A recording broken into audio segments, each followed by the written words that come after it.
All right, welcome to the Sae Bae Cast number 7 with Thurco, and I'm very excited for this one. Thurco, would you like to introduce yourself?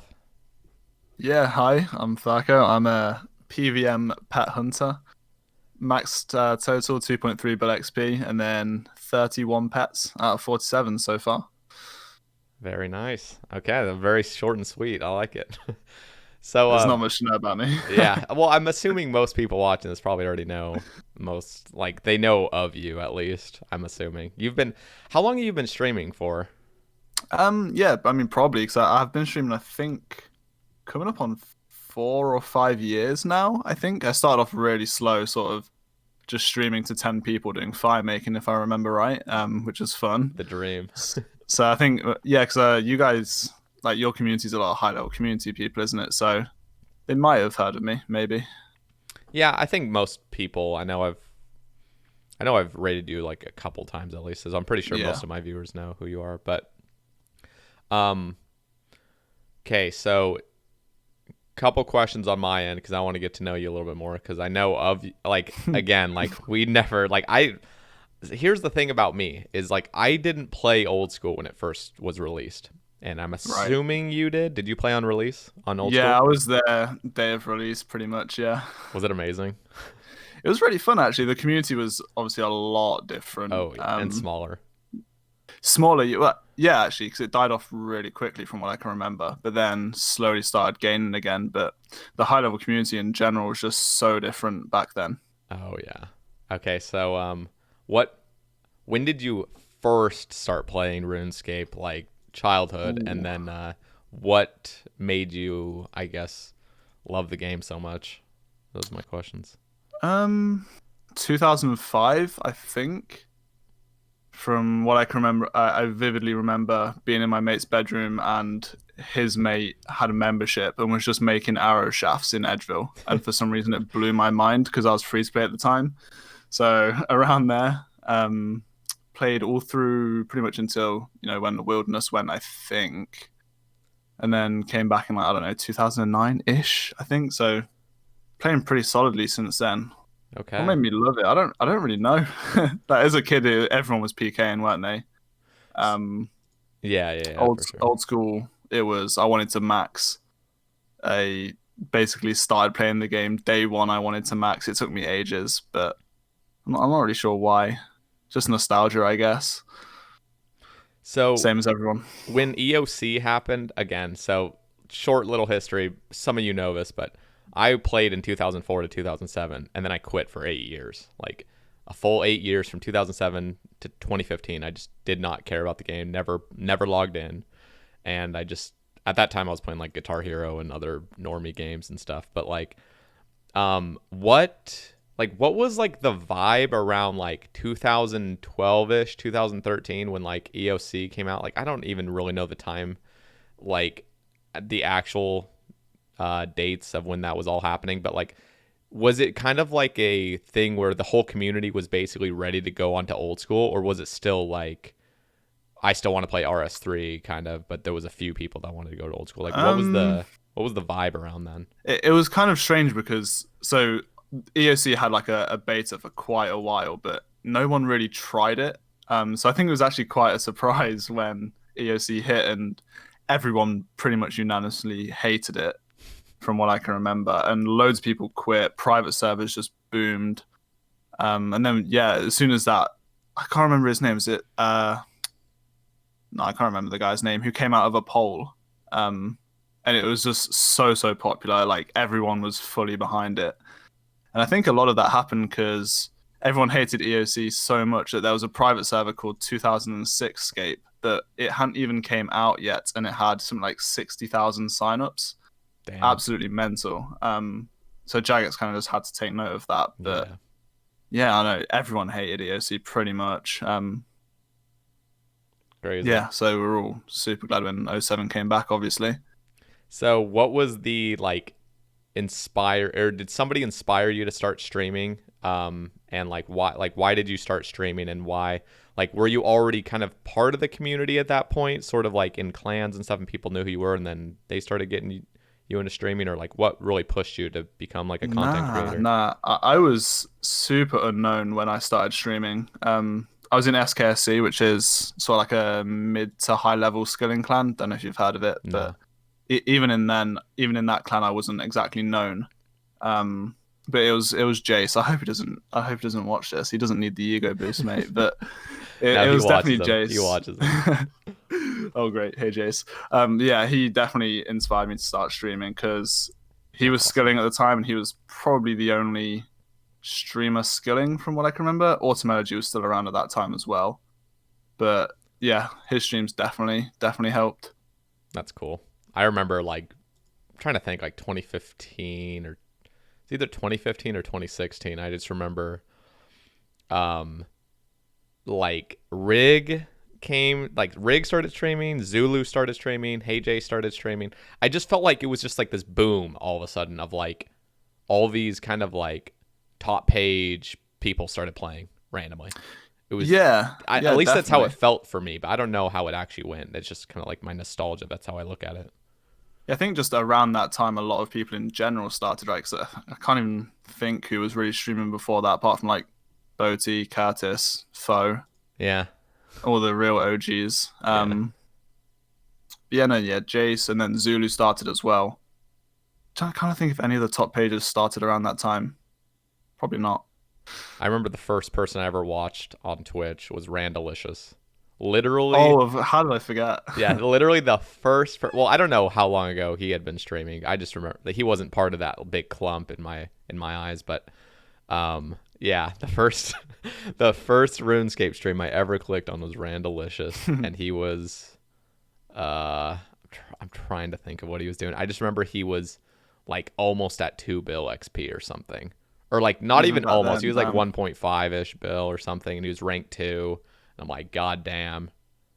It's hard to like think about. Yeah, how high he was at one point. He was either rank 2 or rank 3 at the time, and I think Jace was also. Dude, I think Jace was he rank 1 at that time? Like, yeah, because there's the story that Jace loves about how Randy tried to drop loads of Fletch and XP to take rank 1. He just stopped him, which he loves. I kind of wish I had been in that era a little bit just to like know of like how the game was back then, because I started in 2015 like September, and I was just playing a main account, super newbie and stuff. So like I looked up to basically anybody that was just, you know, a god gamer. And back then there wasn't really like raids, Inferno and stuff, so like you really were like a king of RuneScape if you skilled. Like if you had a lot of XP, that's where it was, you know. I'm trying to think what content was even around back then. Like, was Chambers 2016? I'm not sure. 2017 was Chambers. 2016 was Zaya. Oh God. Yeah, no, because I remember it was immediately after Hardcore came out, which was end of 2016, and then Zaya, and then Raids came out. But yeah, before then, super nostalgic. Before then, it was like God Wars, I guess. DKs. I remember like Zora. Dude, I remember going on YouTube and looking up longest DKs trip, and I'm pretty sure it was Cloud Badass or somebody, and I'm like, how are they doing that? But it's like you look at it now and it's like you really could just stay there forever pretty easily. Yeah, that I mean, I don't know if you know, but I actually went and beat that because that video also kind of inspired me to start PVMing. So I really wanted to beat it, and it turned out that you can stay there forever with today's gear. I think I remember that actually, your streams of doing that, like just you were just there until what was the KC you were trying to get? 5,000? It was just 5,000, yeah. Okay. Just picked a random number. Yeah. No challenge at all. No, that's just really funny how like Fire Cape was still it was like decently impressive, at least in my eyes. Like if you got a Fire Cape, you're like, okay, like you know how to PVM. Now it's like Fire Cape's just like what? If you don't have one, what's going on? Yeah, like that's how it feels. But I remember when I got my first Fire Cape, that was like I failed my first attempt. It was tough.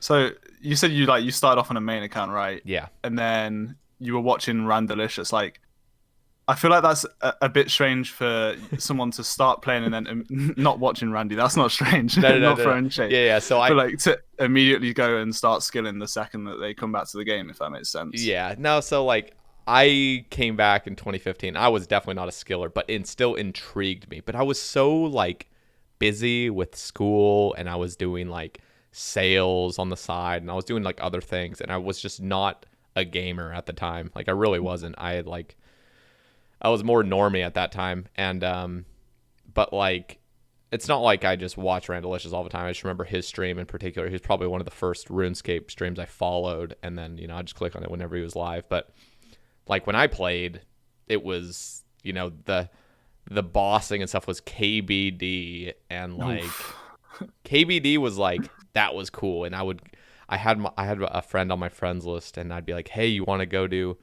like you want to go do some KBD? It sounds so fucking weird now. Actually sounds ridiculous now, doesn't it? Yeah, how the game's changed. And he'd be like, yeah, just let me get a Black Dragon task. I'm like, why? Like, why are you gonna get that? Like, he was a little bit more advanced than me, but we would just sit there, just talk, and just wait because at that time KBD was like a 30-second wait.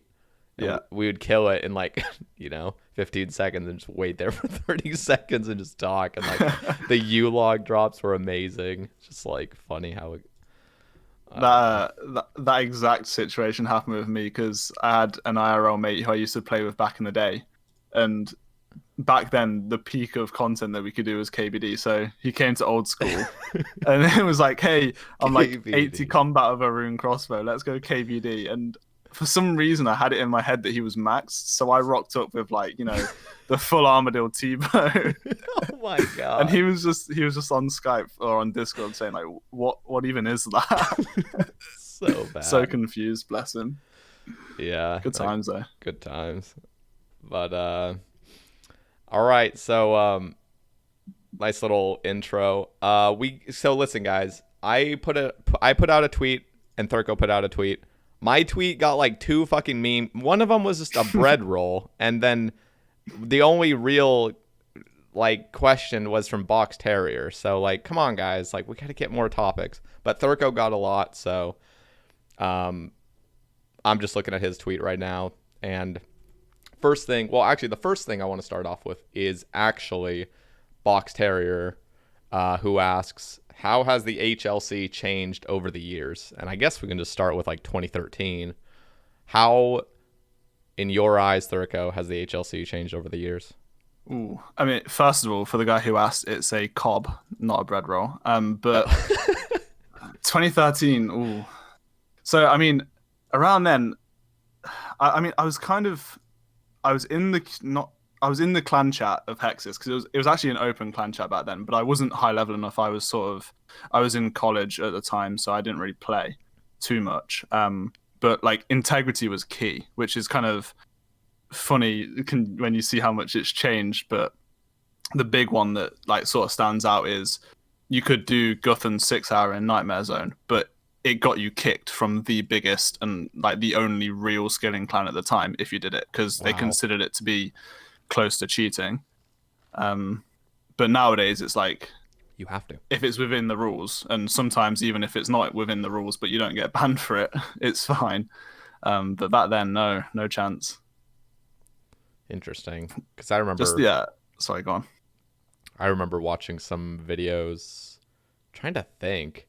I think it was actually a Jebrim YouTube video, and he was talking about this is like back before he had even maxed, and it was just this video talking about how like, what was it? I don't even was it Nightmare Zone, or it was like something about either Nightmare Zone or splashing or something, and it was just like he was just mentioning how like every skill, or like obviously this is Jebrim speaking, so let's just take that into consideration, but like it's like he was saying pretty much any form of you not being at your computer and you're gaining XP is like cheating, and like you'll be kicked from like clans and stuff for doing that. And I was like, is this real? Like did people actually think that way back then? And like, yeah, I mean, they did. I mean, he was always like an extremist, but oh yeah, was it the video of him at Barb fishing? Because I think I know it must have been, because that's what I'm imagining right now, just him talking for like 2 hours. Yeah, it's so funny. When that video first came out, I would laugh at it and be like, "What a fucking nerd!" but but then as I like got more into skill, and I actually started kind of agreeing with some of the stuff he was saying, not to like the extent that he did, Yeah. but No, I when mean, he was saying like put in work when you're skilling and you deserve the XP that you get more and stuff like that. I kind of agree with. But I mean, back then methods were just in general way easier. yeah, no, I'm just thinking now, because I actually made a video. It was like it was like 4 tick, 2S, 1G. It's in the quarry, but it doesn't involve any tick manipulation technically. But like Right. that would have been the meta at the time, because wasn't mining like what 60k XP an hour? 60, yeah, around there doing 2S2G, yeah. Yeah, and like I'm doing this little method where, I'm just trying to think back in the day if people had come out with more of like the technical tick manipulation stuff earlier, but I'm just looking at that little method that it just involves an addy pick, nothing at all else, and you could actually pull like 80k hours. And it's just, I don't know, it's just like interesting to me how like back then the whole game was basically the same, but we just didn't know any better. And so we had mining that was like, 50, 60k an hour, and then like wood cutting was like 3 tick teaks or something, or like I don't even know if 2 tick teaks was out back then, like 2013, 2014. But 2013 was just AFKing. And that's if you so dropped, funny. people learned that you could drop by using a tinderbox on the log and then clicking back on the tree, and it like blew people's minds. That's so That silly. was fun. Do you like know the story about how two tick woodcutting came about? I don't. Because it's What is oh it? man. Tell. So if I'm remembering right, Hexis kind of discovered it, and they were savoring it for like a clan cup, because back then they actually had clan cups, and the way that you won, it was based on the most XP that you did in an hour, or like, and then you had like 5 people for your clan. So I'm pretty sure, if I remember right, Hexis were like hiding it from everyone for that event to happen, and then when the event happened, they just blew everyone out of the water. So I'm not sure if I don't want to like say that Solis knew about the hack, but someone involved, they had their Imgur or like Gyazo account hacked, and then screenshots came out that showed the method basically. Wow. Um, I definitely shouldn't say it was Solis. I mean, I haven't. They definitely didn't tell anyone to hack them, of course. Yeah, yeah. But the guy's account got hacked, and then these images got leaked. And yeah, there was all sorts of drama around that. That was fun. Crazy. So, if something were to come out like that, like for example, that when the harmonized staff was coming out, they changed game mechanics to where you could basically auto cast with a staff and then click anything like a rock or a tree or a fishing spot and basically 2 tick it. And they like patched it within a week. Oh Um, yeah, but like I think back then, because they were like super quick to patch that, and like for good reason, like it really hardcore affected free to play. I think that's the main thing that kind of pushed them to change it, because honestly, being able to 2 tick things in game that never makes it the best XP hardly. Like it could be like equal, but it's not. It was not changing any metas, that whole thing that came out. But I just think back then when people discovered, like all these weird manipulation things, did Jagex ever even consider to get rid of it at the time, or were they just like, eh? see, I don't know. I don't think they'll ever get rid of it now, because too much stuff is Oh sort yeah, of balanced around it. But back then, maybe they thought that not enough people would did it do to it. Yeah, warrant like a change in how the game works, or maybe they just simply couldn't because of the engine. yeah. No, Um, that's a big thing already. Like fixing anything, even if the community agreed, would probably have drastic effects on the engine. yeah, it would be a big change just how certain parts of the system worked, I guess. But I feel like they could have at least tried something. So if I had to guess, like my best guess would be that they just thought that it wasn't a big enough issue, and then by the time it was a big enough issue, they didn't want the backlash. Maybe. Yeah, and Um, Automology had a. I remember when he I went to his little alt channel. He has like this alt channel that just has random skilling Yeah. vids on it and stuff. And there was one video where he was like showing 3-tick 4G, kind of like the beginnings of it. And he was like, this is very like tough to do, and like nobody's gonna be able to like maintain this and shit. And now it's like just the meta, and it's like, honestly, now that we have 2-tick or we have 1.5-tick teaks, like 3-tick 4G is easy. It's relaxing. Yeah, it's just chill. It's the same thing. There's no Yeah, like I actual mean, critical thinking. It's just I remember when that first came out, and at the time thinking the same thing. Like, I did 2S2G for a fair amount of XP because I just thought I wouldn't be able to learn 3-tick 4G.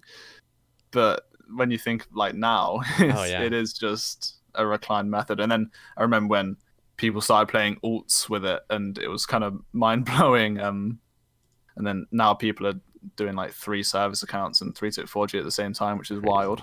So crazy.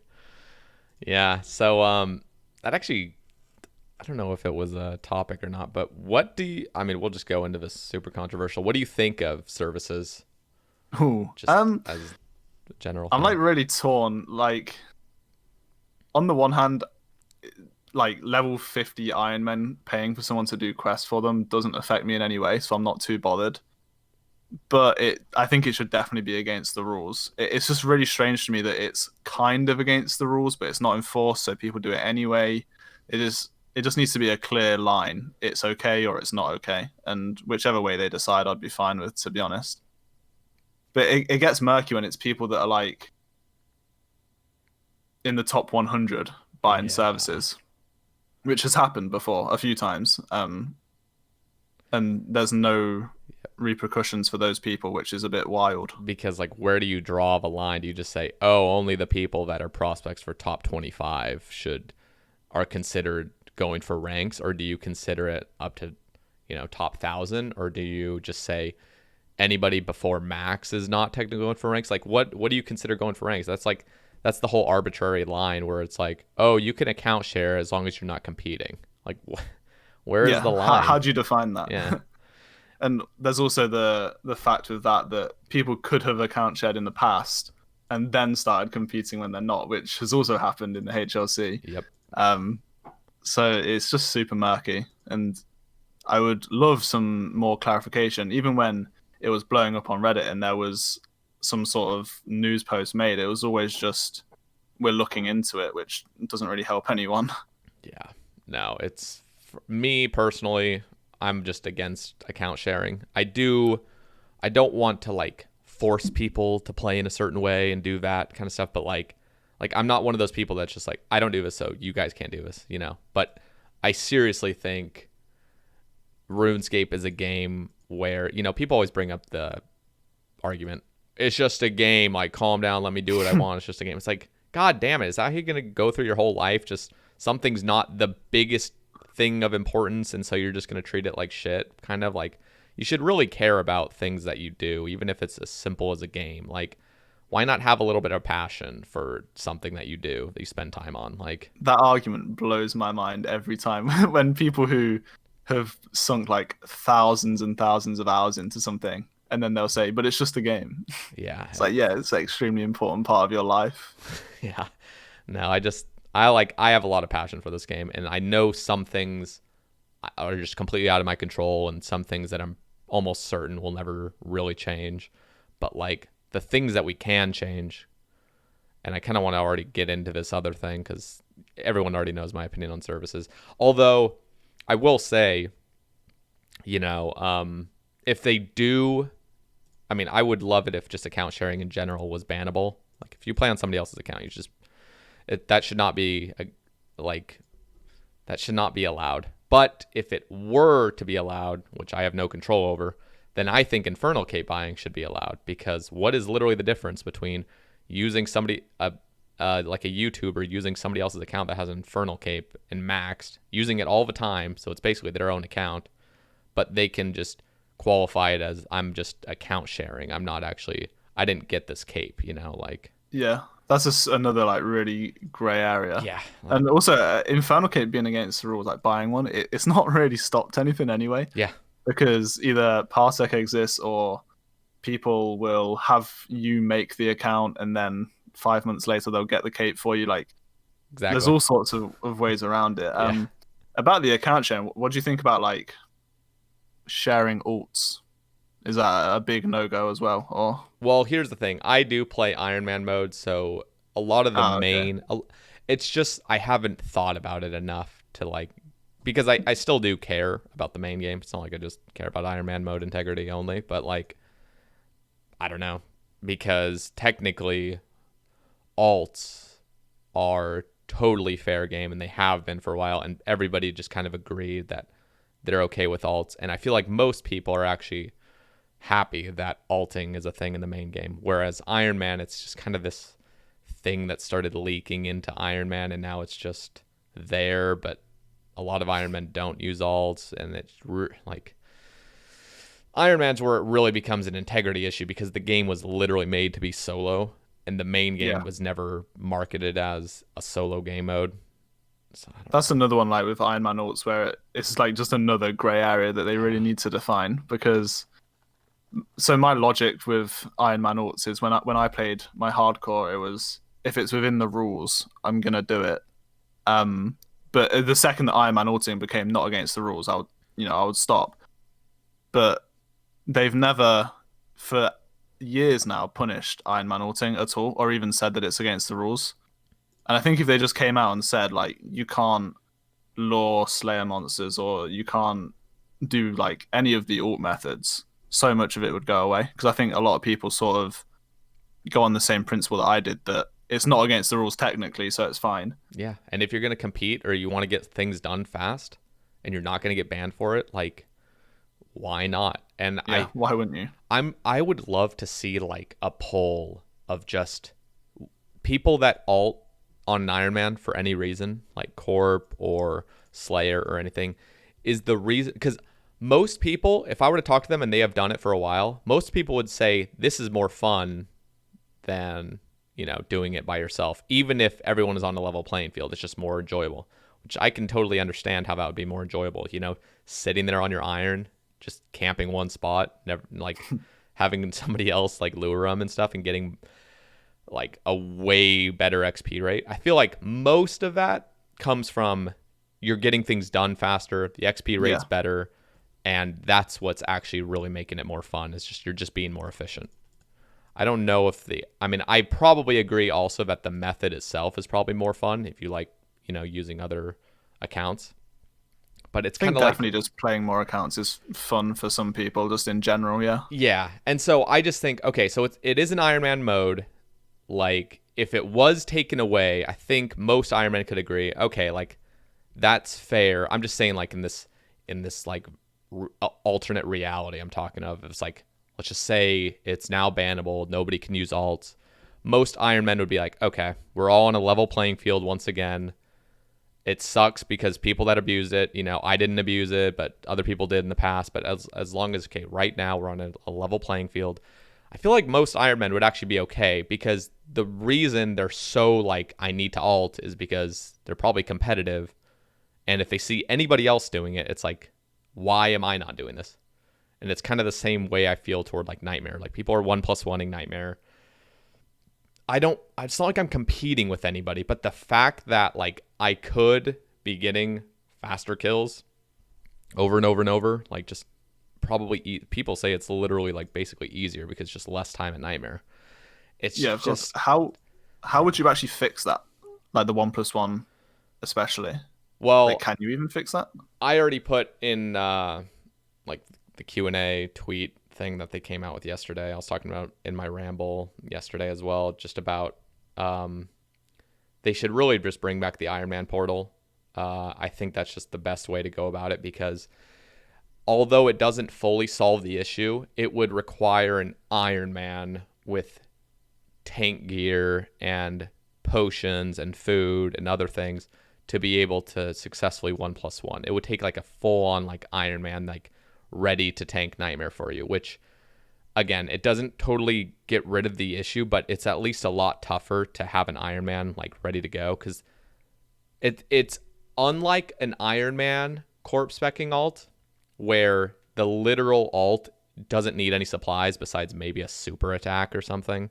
like a bunch of super attacks on the account, all it's doing is just going back to its pool and specking again. And it's just kind of like this infinite thing you can just do. Whereas a Nightmare alt doing that for you, you'd actually need to upkeep the account. And I would like, so if they're not going to make any rule where it's like, we will just manually de-iron your account if you're alting, which I don't know, like we could like get into this topic a little bit more, but it's a lot to talk about, where it's just like, what do I actually think? Like, should it become this thing where if you are caught alting, you should be de-ironed? But it would have to be like stated rules. It's not like they're just going to do it randomly. But the whole Ironman Nightmare thing, 1+1ing, it would definitely just get a little bit better if you had to have an alt, or had to have an Ironman alt ready to tank for you. Yeah. And it's not going to get rid of it, but yeah. It feels weird to me that like putting measures in place to try and remove alting instead of just saying that you will be de-ironed. Yeah, I feel like they should just, if they want to get rid of Ironman alting, just say that, and people will still do it, of course. Kind of like when they said that AHK will get you banned, people still AHK, but a lot of people will be scared off from doing it, which is kind of good enough. Yeah. And they do need to go. I think they should go back to that. That's how it used to be. Yeah, and I agree with that. And the other thing is, alting's visible. Like AHK is invisible. You can't actually tell if somebody's. And you know, people could be like, "Oh, well, or like I know one person brought up the argument. I'm not going to say names, but somebody brought up the argument like, "Oh, what if, you know, some main is alting for you, but you're telling him not to, but he's like alting for you." It's like, I don't like, it's just like these little arbitrary things. Like people would know if you're alting. That's never going to happen. Yeah. But I really do think if they made a thing where a statement saying, okay, like we want to go back to how Iron Man initially was, we're going to disallow alting of any kind. They could give some examples of like what to do and what not to do. I think that would be the best case scenario. And, you know, just like anybody can break the rules, you know, people would be like, well, people are still going to alt and then I can't because I'm more scared of my account getting deleted than this guy. It's like, well, they're risking their account. It's the same with botting. You could technically bot right now and get more XP when you're sleeping, but you're running the risk of, you know, getting your account banned. So it's like, I think that's the best course of action, honestly. But again, this is all my own opinion. I know there's irons that would actually hate me for advocating getting rid of alting because, and like, I almost wish I alted just so I could like have more, what's the word for it? Just people could almost like be like, okay, this guy's experienced alting. He actually likes it, but he still wants to get rid of it. But the fact that like I don't normally alt ever makes it seem like I'm just salty that other people alt. Yeah. But I really do think it's just best for the Iron Man integrity. If you touch an alt now, you'll get crucified. Oh yeah. After being so anti-alt, that'd be funny. But no, I mean, I did play an alt, like I said, when I did play Iron Man. Obviously, I was never even close to competitive, but I think I'd still prefer Iron Man alts to be removed, for sure. And I feel like the majority of Iron Men agree with that. There are some that really, really love alting. And like, honestly, I just have to like remind those people, like, it's Iron Man mode. Like, if you love alting that much, there is the main game still. It's not like, I know that sounds fucking harsh as hell and just like, but like, seriously, it's like, it's Iron Man mode. Like, it's not like I don't know. It's just this thing where it's like, it's Iron Man. Like, if you really want to keep playing alts and that's the only thing that's going to keep you around, there still is the main game. I mean, like, I don't know. It's just how I feel. I wonder if like the fact that Iron Man has been getting progressively easier over time is kind of what is like, it's taken the direction away from Iron Man being this super difficult game mode to being more sort of casual friendly. And if that's making anyone sort of think internally like, well, it's not difficult anymore, so screw it, I'm just going to ult anyway. Yeah, I'm sorry. I just got a follow notification. I swear I paused my Streamlabs alert. I know you didn't hear that. It's on my end. It's really loud again. Okay, it is guaranteed pause now. Okay, I'm sorry. Can you just repeat that last part? I got really distracted. So that's all right. I basically said, like, I wonder if the fact that Iron Man has sort of moved away from being this really difficult game mode if that has sort of made more people alt because they just think that it's not prestigious to be an Ironman anymore. The standing alone part isn't that difficult, so Yeah. why not just throw caution to the wind and start alting instead? Yeah, no, I've kind of felt that way. Like Ironman mode has definitely gotten loads easier in every possible way. And the fact that everything's so profitable, like you do Slayer, just make absolute bank.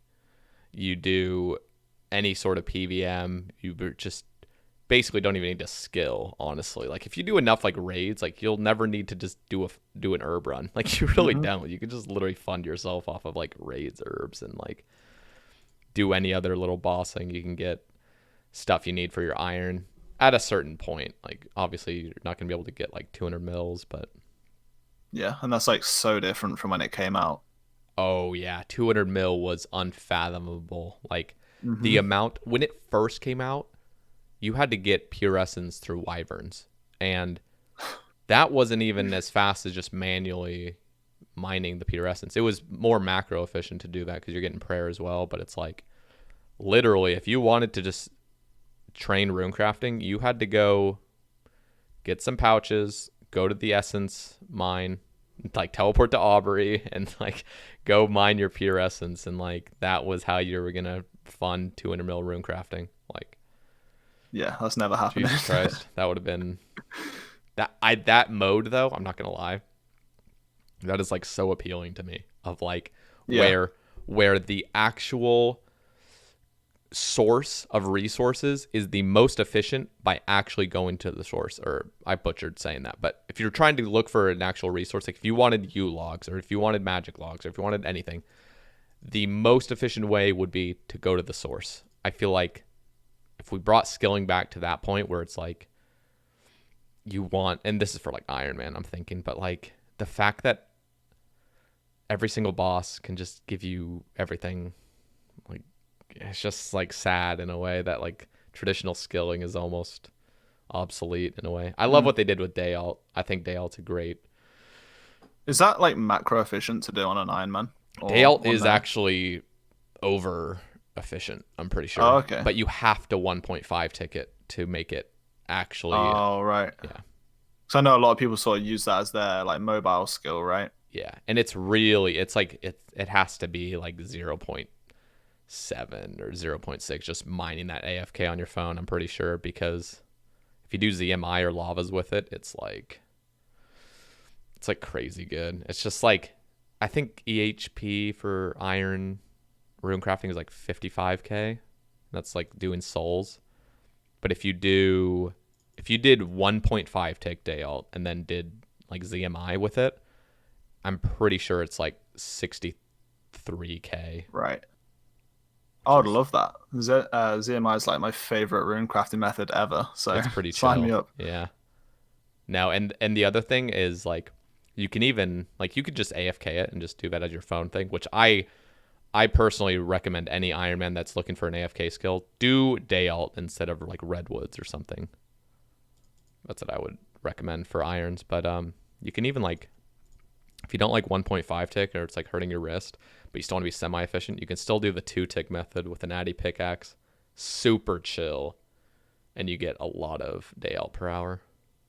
I just love the day alt mine. I love it. Nice.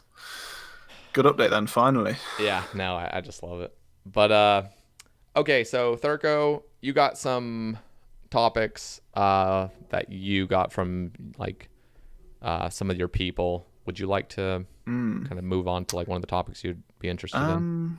Just go down the list. Thoughts on pets being added to forced participation in content? Controversial.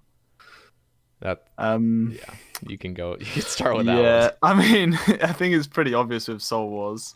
Soul Wars is the big sort of. I mean, it's so new that it really sticks out. But that is, I think, adding pets to stuff that is going to be dead is like the laziest, worst way of making an update seem good. And I know why they do it as well, because like internally how they tell if an update is good is just how many people do it. Yep. So they thought Seracnus was like some amazing update that was really well loved I because love so it many though. I people were love going for it. pet. But yeah, that's besides Really? the point. That's No, besides the no. point though. Garbage boss. No, no, don't say that. I loved it back when you could do the like you could like dodge the webs I with hate when a they get stall. rid of stuff like that. Yeah, Arbitrarily get rid of big brain strats. I hate that. I never even did it, but it bothers me to no end when they just get rid of stuff that exerts more like focus and like skill, you know, and they just get rid of it because that wasn't the mechanics of it, you know. it made no sense to get rid of this. It wasn't even overpowered, really. Like, oh no, the maxed mains are killing the bug a little bit faster, Yeah, but and it takes the boss skill. isn't even for them. Yeah, it was hard to do, Yeah. but beside the point. Oh, they did that at Zolcano as well. Now I'm angry. God, don't even talk about Volcano. Oh. 1.56 Zolcano was like So, dude, I amazing. lost sleep over it. It was so much fun. I What? literally lost the first week. I knew it was gonna get nerfed. Like by like day 4, I was like, it's getting nerfed because of Reddit. Wow. And so I was literally losing sleep. I would stay up all night, just 1.5 taking. Like my wrist was killing me, but I loved it so much because it was just it was a true competitive like sweatshop. You're just there, just 1.5 taking every single thing, and then you'd like have another guy run in 1.5 taking, and you're like competing basically. And you're like, I'm gonna go faster, you know. And it's like there was so much like luck to it as well. It's like you had to like time how much actual Tefra you're gonna get, and like the whole thing was just so fucking engaging. It was so much fun. It was so good. Yeah. I kind of I messed up. I was so sure that they wouldn't nerf it that I didn't do lots of it when it was actually fun. Ah, rip. And then I was also so sure that they wouldn't nerf the drop table. So I've still done like no Zolcano, and it's absolutely garbage now. So Yeah, it's pretty bad. nightmare. But going back to just adding pets to things, didn't they poll adding pets to pest control? Did that Oh pass? man. I don't know if they've actually polled it. Okay. They've just talked They've about it. also, I think they want it to come from like a pest control expansion, which Oh, is God. also weird. But if they do just add it to current pest control, like that'll just be the pinnacle of forcing Yeah. Or participation, Barrow's, which is Barrow's strange, pet. really strange for pest control because it's already active. So like it doesn't need a pet. Yeah. But No, it's one of those things that wild. every account does, basically. Yeah, active 24/7, and then I mean, I don't know a single person who has ever enjoyed a game of pest control, but apparently there are people out there crazy enough that they want a pet. So here's the thing that's strange is like people say, oh, why are you adding pets to everything? It's forcing. It's just this arbitrary thing to get people's participation, like that people that really don't actually want to do the content, they feel forced now. But at the same time, like, don't people want pets from that? Like, I'm not technically a pet hunter. I'm a completionist, so eventually I'll go for like pets, but like wouldn't people be actually really annoyed if something came out and there wasn't a pet? It's almost just like I don't know. That's how I feel. But I know there's pet hunters that are just like there's literally pet hunters that have all pets now, and they just get butthurt when new pets come out. Like, God damn it, dude! I thought you loved pet hunting. Like, what's the big deal? I think there's definitely some like selfish motivation there for sure. Like every pet that comes in pushes the goalposts further away, especially for people who are already like really close. For me personally, I like pets that get added, but to decent content. To updates that deserve it. For example, Nightmare pet. Like I am not a huge fan of Nightmare, and it's a really really long pet, but you can't argue that that boss deserves a pet. Yeah, that's true. Soul Wars, not so much. Pest control, definitely not. So if like huge pieces of content comes out, then sure, I'll take a pet any day. I also think they should be polled. That's the main part that annoys me is they Was don't it get not? polled. So for Soul Wars, for example, they poll the lucky dip, but they don't poll the pet. So your options are either no way of making money or having a pet. I personally think there should be two separate sort of questions. One, should we have a lucky dip? If yes, should we have a pet? Because I think the pet the pet would have passed. Everything passes. Yeah, no, for mini games and mid tier bosses, I just think pets just aren't needed. And also, it ruins the content for the people who it's actually like targeted Yeah. at. Sarachnis, for example, was a Yep. mid-level boss. Reddit was blowing up that people couldn't show up with their 110 combat bludgeon and get a kill because there was people like me there with max gear and a scythe just getting every kill. Yeah. No, and I agree with that, but there always is like high emotion when things first come out because Yeah. no matter what, even if there wasn't a pet, it would still be packed and like people just I just feel like whenever a new piece of content comes, like I remember Theater of Blood when that first came out, dude, I was like, what the fuck? Like, how is there a 2K cape for this shit? Like, nobody's even completed it yet. Like, Wooks hasn't completed it yet. Like, Jesus, dude. Oh, I remember that. Yeah. And they were trying to pull like a 5K cape, and I'm like, I was just thinking like there has to be an easier. There's no way they could have, but the emotions were so high, and like people were like, this is impossible and shit like this, and like the same thing with Inferno, and but you just give it some time. You give it just some time to relax. It's like it's people panicking and stuff, and like Reddit panics when things aren't going their way for like a week.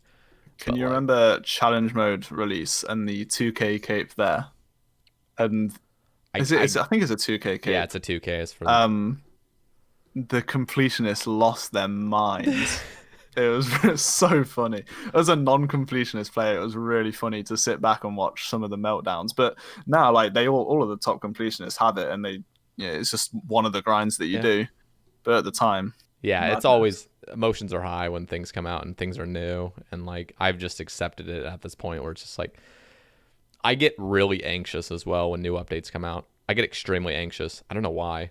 Like when Nightmare came out, I was so excited. I was streaming. I was just like going at it, but I feel like this anxiety where it's like I just want to know everything about it like right now, and like I want to like be watching every stream simultaneously to know like all the metas and stuff like that, and I just get like it's like overwhelming, and like everybody on every social media platform's talking about shit and I want to know everything, and it's like I don't know. But I feel like yeah, Soul Wars having a pet, Sarachnos was kind of like it was strange that it got a pet, honestly, because it is a mid-level boss. But when I look at it now, I'm like, that's fine, actually. It's like DKs. It's like DKs are not anything special nowadays, and they each have a pet. That's what's crazy. If you were to think, imagine if DKs came out now and it had 3 separate pets. You're like, Oh what the man, fuck, one in dude? Like, 5K rate as well. yeah, Oh. you'd just be so. It's like these are mid-level bosses. Like, what?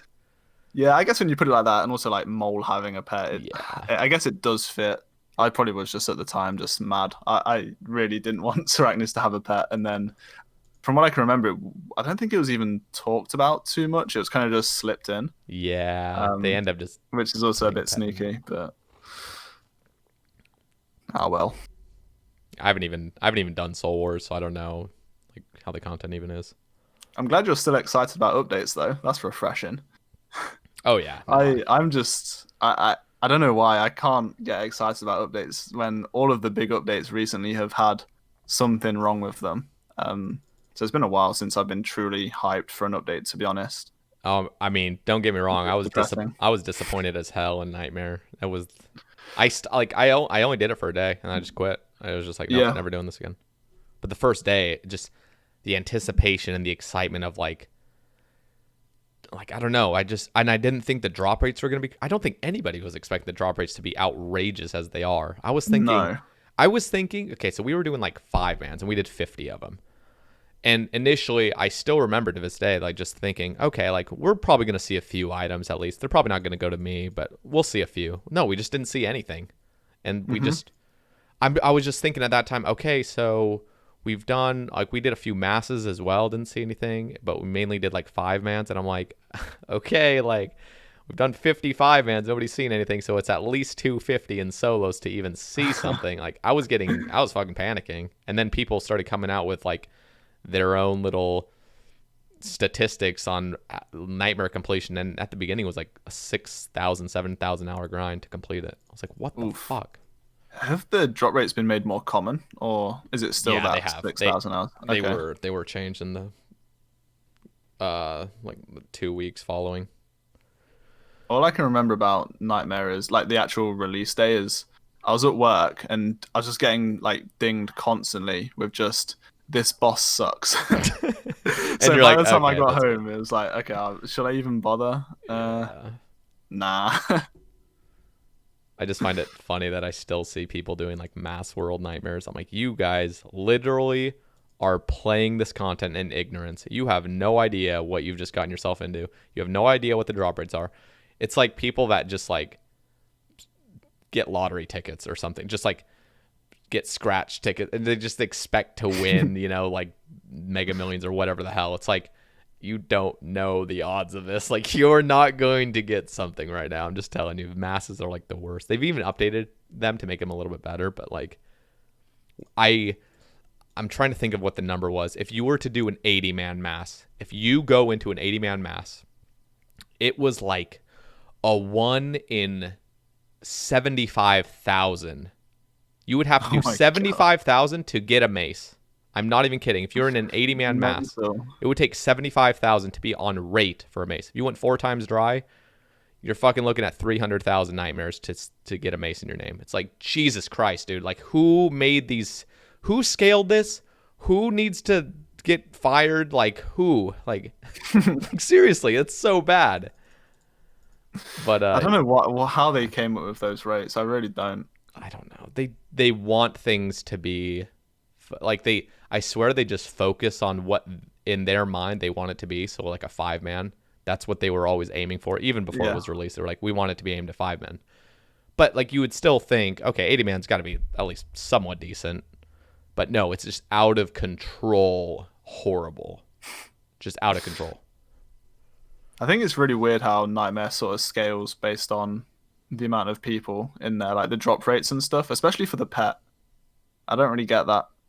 It's just, the whole thing's just so bad. It's so It's all a horrible mess. scaled. Yeah, it's Let's such just a mess. pretend it doesn't exist and move on. I know. I just want to get the mace and just stop focusing all my energy on it. What's your KC there now? It It's must like, be high. Let me just take a look. 1856. Oh my God. And that's nearly 1700 solos. Yeah, that is not ideal. I'm like just starting the Nightmare pet grind, and the idea of doing that many solos, kind of just want to log out now, never come back. And the crazy thing is like, I'm only 5 of 10 on the log.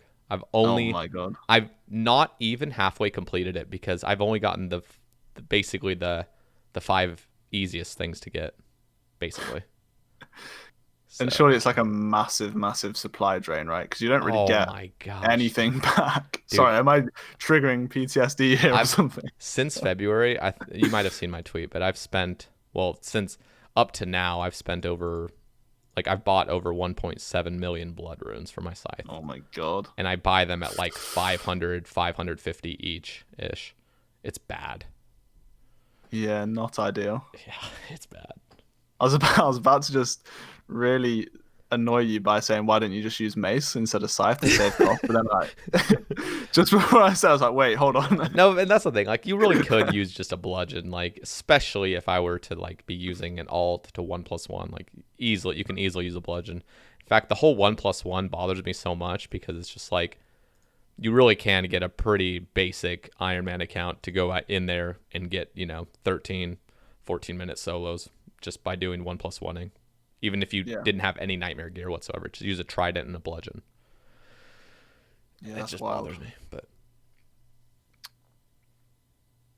yeah, I'm curious. I'm just looking at the questions you posted. Why did you change from skilling to PVM? What got you into skilling, and then what finally pushed you toward PVM? Skilling was, I got into skilling mostly because I wanted to go for max, and then it kind of just went from there. I was in a skilling clan, and it was like quite a decent amount of motivation, because I was on TeamSpeak like every day with people who were, I think they were like 1.5 bit XP at the time. So kind of just like matching what those guys were doing was fun. I changed up. I don't even know why I changed up, really. Like, there wasn't a specific moment where I just thought, okay, fine, I'll swap what I'm doing. I remember wanting to stream more interesting stuff, so that might have been a part of it, I guess. But also, just when I went back to school, I just had way less time, and trying to compete with the big skillers when you aren't a NEET is really difficult. Oh yeah. So I'm not saying that's an excuse, but it became a lot less rewarding when the most you could put up was like a 50 and everyone else is doing like 80s, 90s. Yeah. This became way less fun because skilling is inherently competitive, especially for me. Yep. So just always being behind everyone else was for me not as fun. So my gameplay kind of just switched up to stuff that isn't really competitive. Like I know some people do compete for pet high scores, but to me it is completely irrelevant. I just do whatever PVM I feel like doing on the day, and whatever happens happens. And I think for someone with only a few hours to play a night, that's a much better way of going about it, really. So Also, just streaming skilling's not as fun for me. No, and that's how I feel like most streamers would feel if they've ever streamed skilling. It's just kind of like, I don't know. It's either, I mean, you can skill, like there's definitely streamers that skill, especially like the big ones. I mean, you'll just see, I'm just thinking of like Foe, maybe he's on his 8th hardcore or whatever the hell. I don't even know how many hardcores he made, but it's just like you'll see him at Blast Furnace, and he still pulls like 1,000 viewers because just like he's big enough to that It's point. him, Yeah, but like most of the time, like if somebody's trying to skill, it's just, I don't know. I can't think of many people who have done only skilling and like actually grown to a decent point. Yeah. The only one I can think of is Automatology. Yeah, he was. And I feel like the game skilling back then was actually a lot more popular, and that, like I said initially in this podcast, was like skilling was the thing that made your account great. There was no like Infernal Cape at the time. It was like your XP. At least that's how I felt. Yeah, so the people with the high ranks, they would get actual like notoriety, whereas now no one cares anymore. So yeah, definitely not as fun. It is kind of a shame that like I see like main skillers, and like I actually look up to them a lot because of the fact that they've dedicated themselves to one account, and they've even pushed through even when like it's not even popular anymore, to just keep pushing through. Like I actually respect it, but at the same time the game evolves and people start getting more into PVMing, irons and stuff like that, hardcores. It's just, and so I definitely still enjoy skilling. Like I like to keep up with what's going on in the community and stuff. I agree. And nothing annoys me more than people who like they stop skilling and then all of a sudden skilling is like for losers and stuff like that. Those guys are annoying. But so the things that the guys are doing, especially in like the competitions recently, it's absolutely insane the amount that they play. The skillers these days compared to the skillers back, even when I was trying to be competitive, they're crazy. Oh, it's insane. I just look at mains compared to every other game mode. Like main skillers are just crazy efficient, just crazy efficient, just crazy consistent. It's insane to me. I'm like, sometimes I'm like, oh, I'm a gamer, and then I see those people and I'm like, Jesus Christ, I am a fucking casual. I don't know how they do it. Like there's people doing back to back to back to back 400 months, and that's wild. I just have to think, like I think back, and I want to ask you the same thing.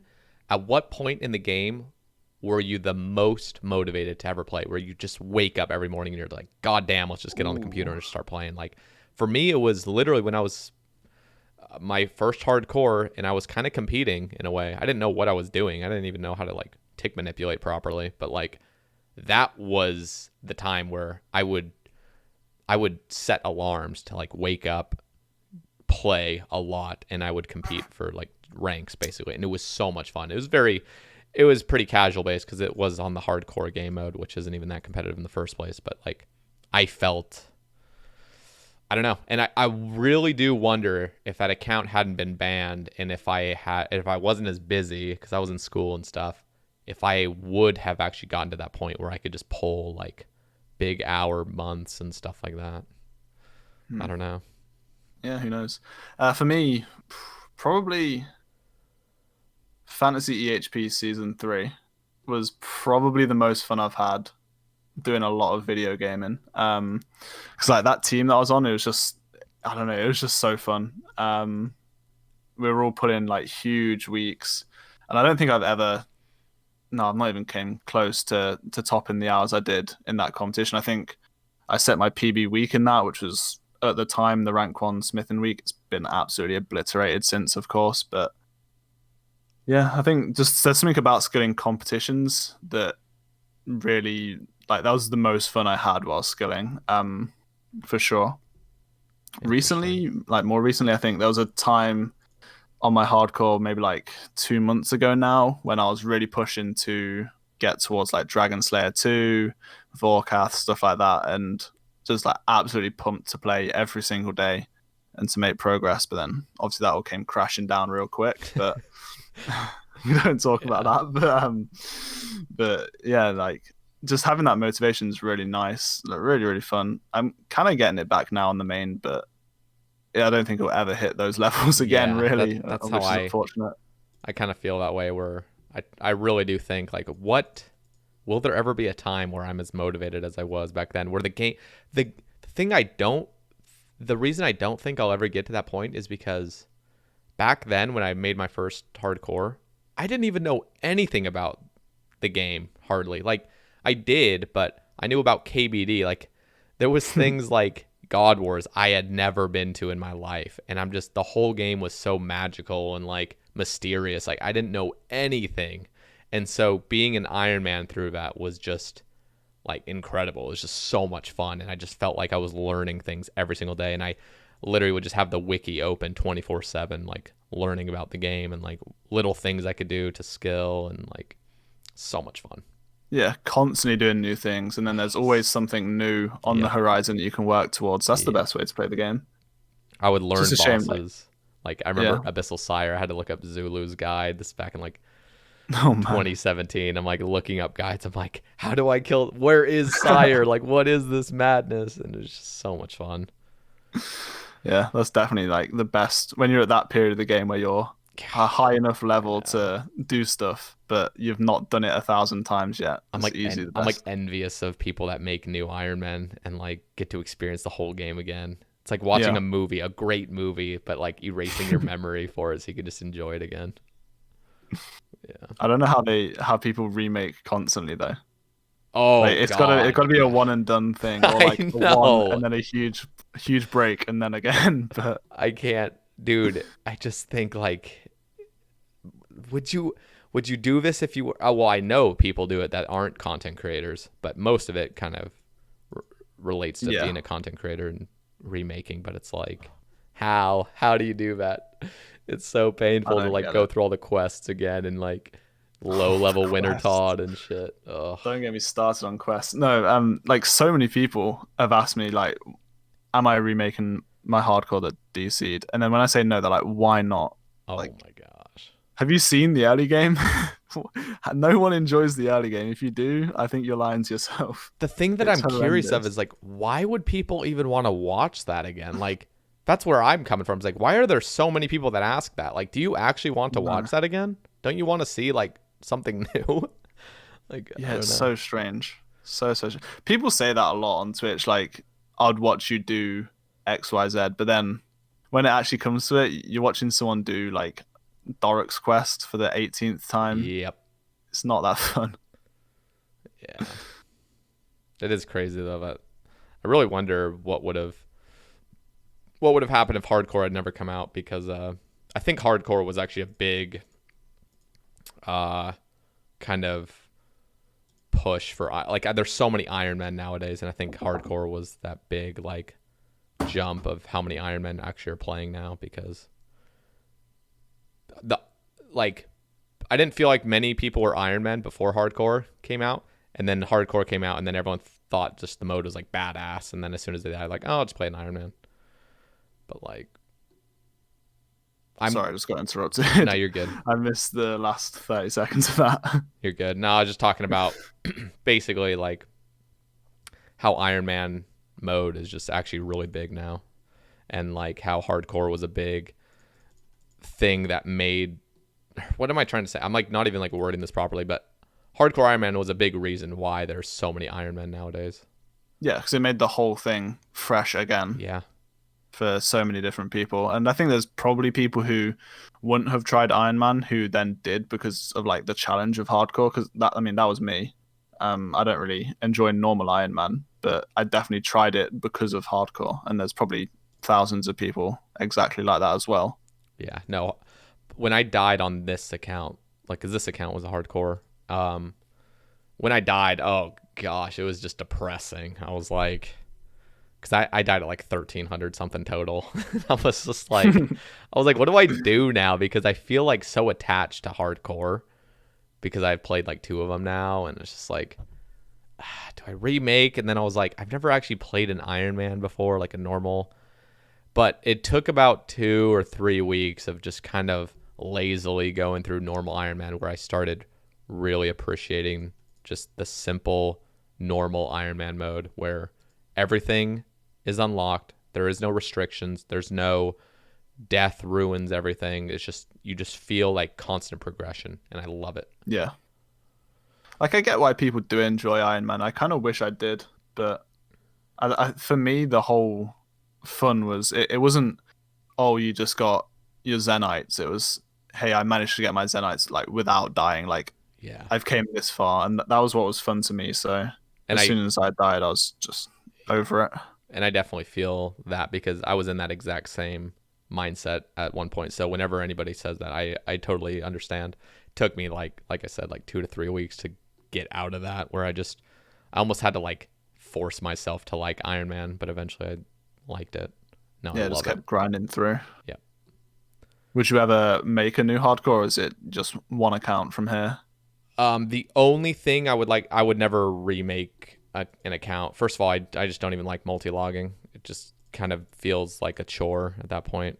And I know that it's the same thing as like if you kept multi-logging, eventually it wouldn't feel like a chore, but I have multi-logged in the past, and it just feels like I'm like anxious the whole time. I'm like, oh shit, my guy's idle. Let me click. Like, I don't know, the whole thing just it like bothers me. But so I wouldn't remake a hardcore because I'd still be playing this account. The only thing I would want to try out is Group Ironman when it comes out. Yeah.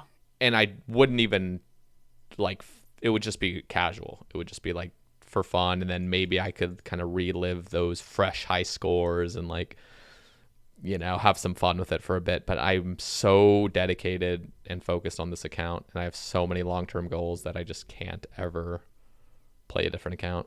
Yeah, it makes sense if you have like a long-term target. Yeah.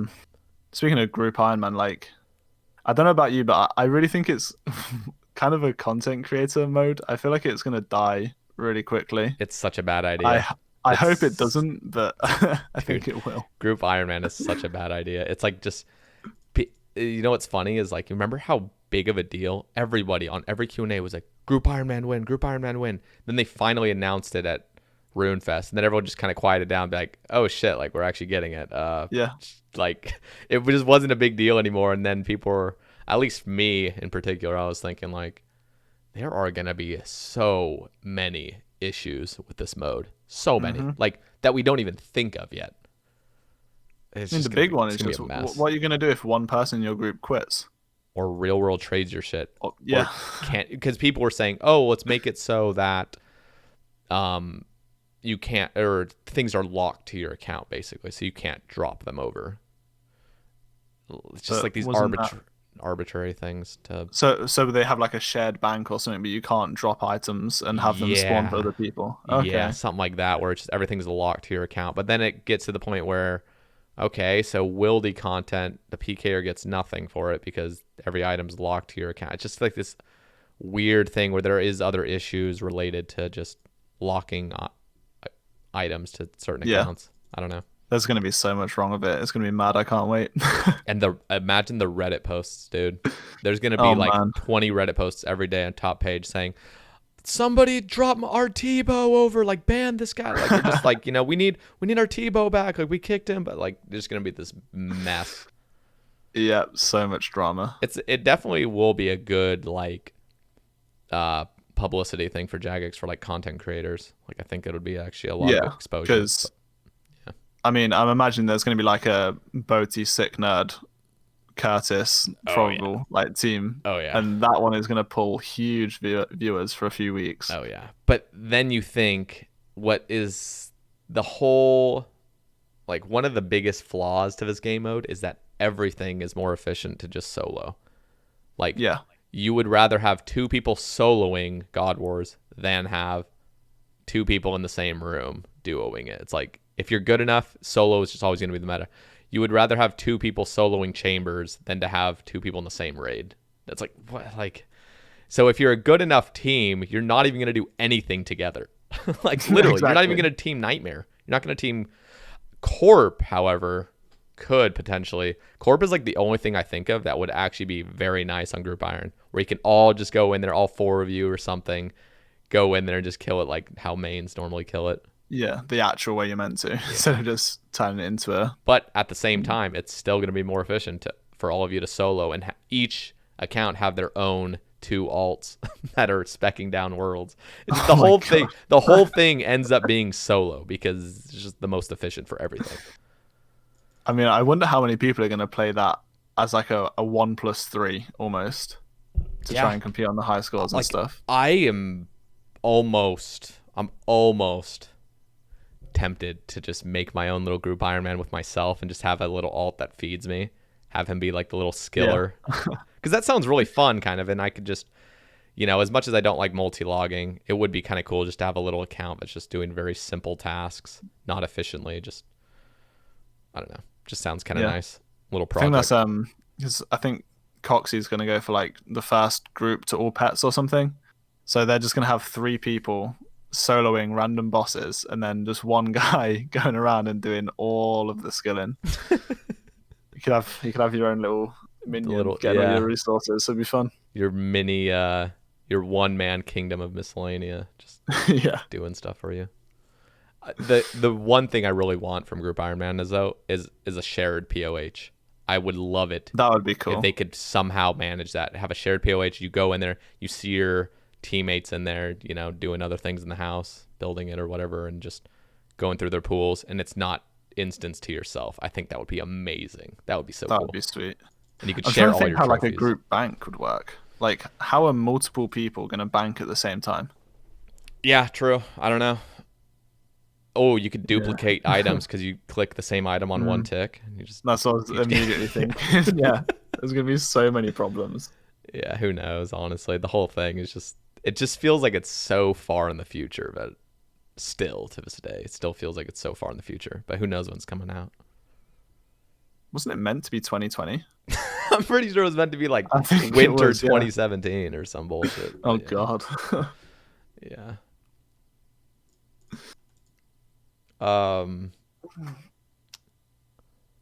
Let's see.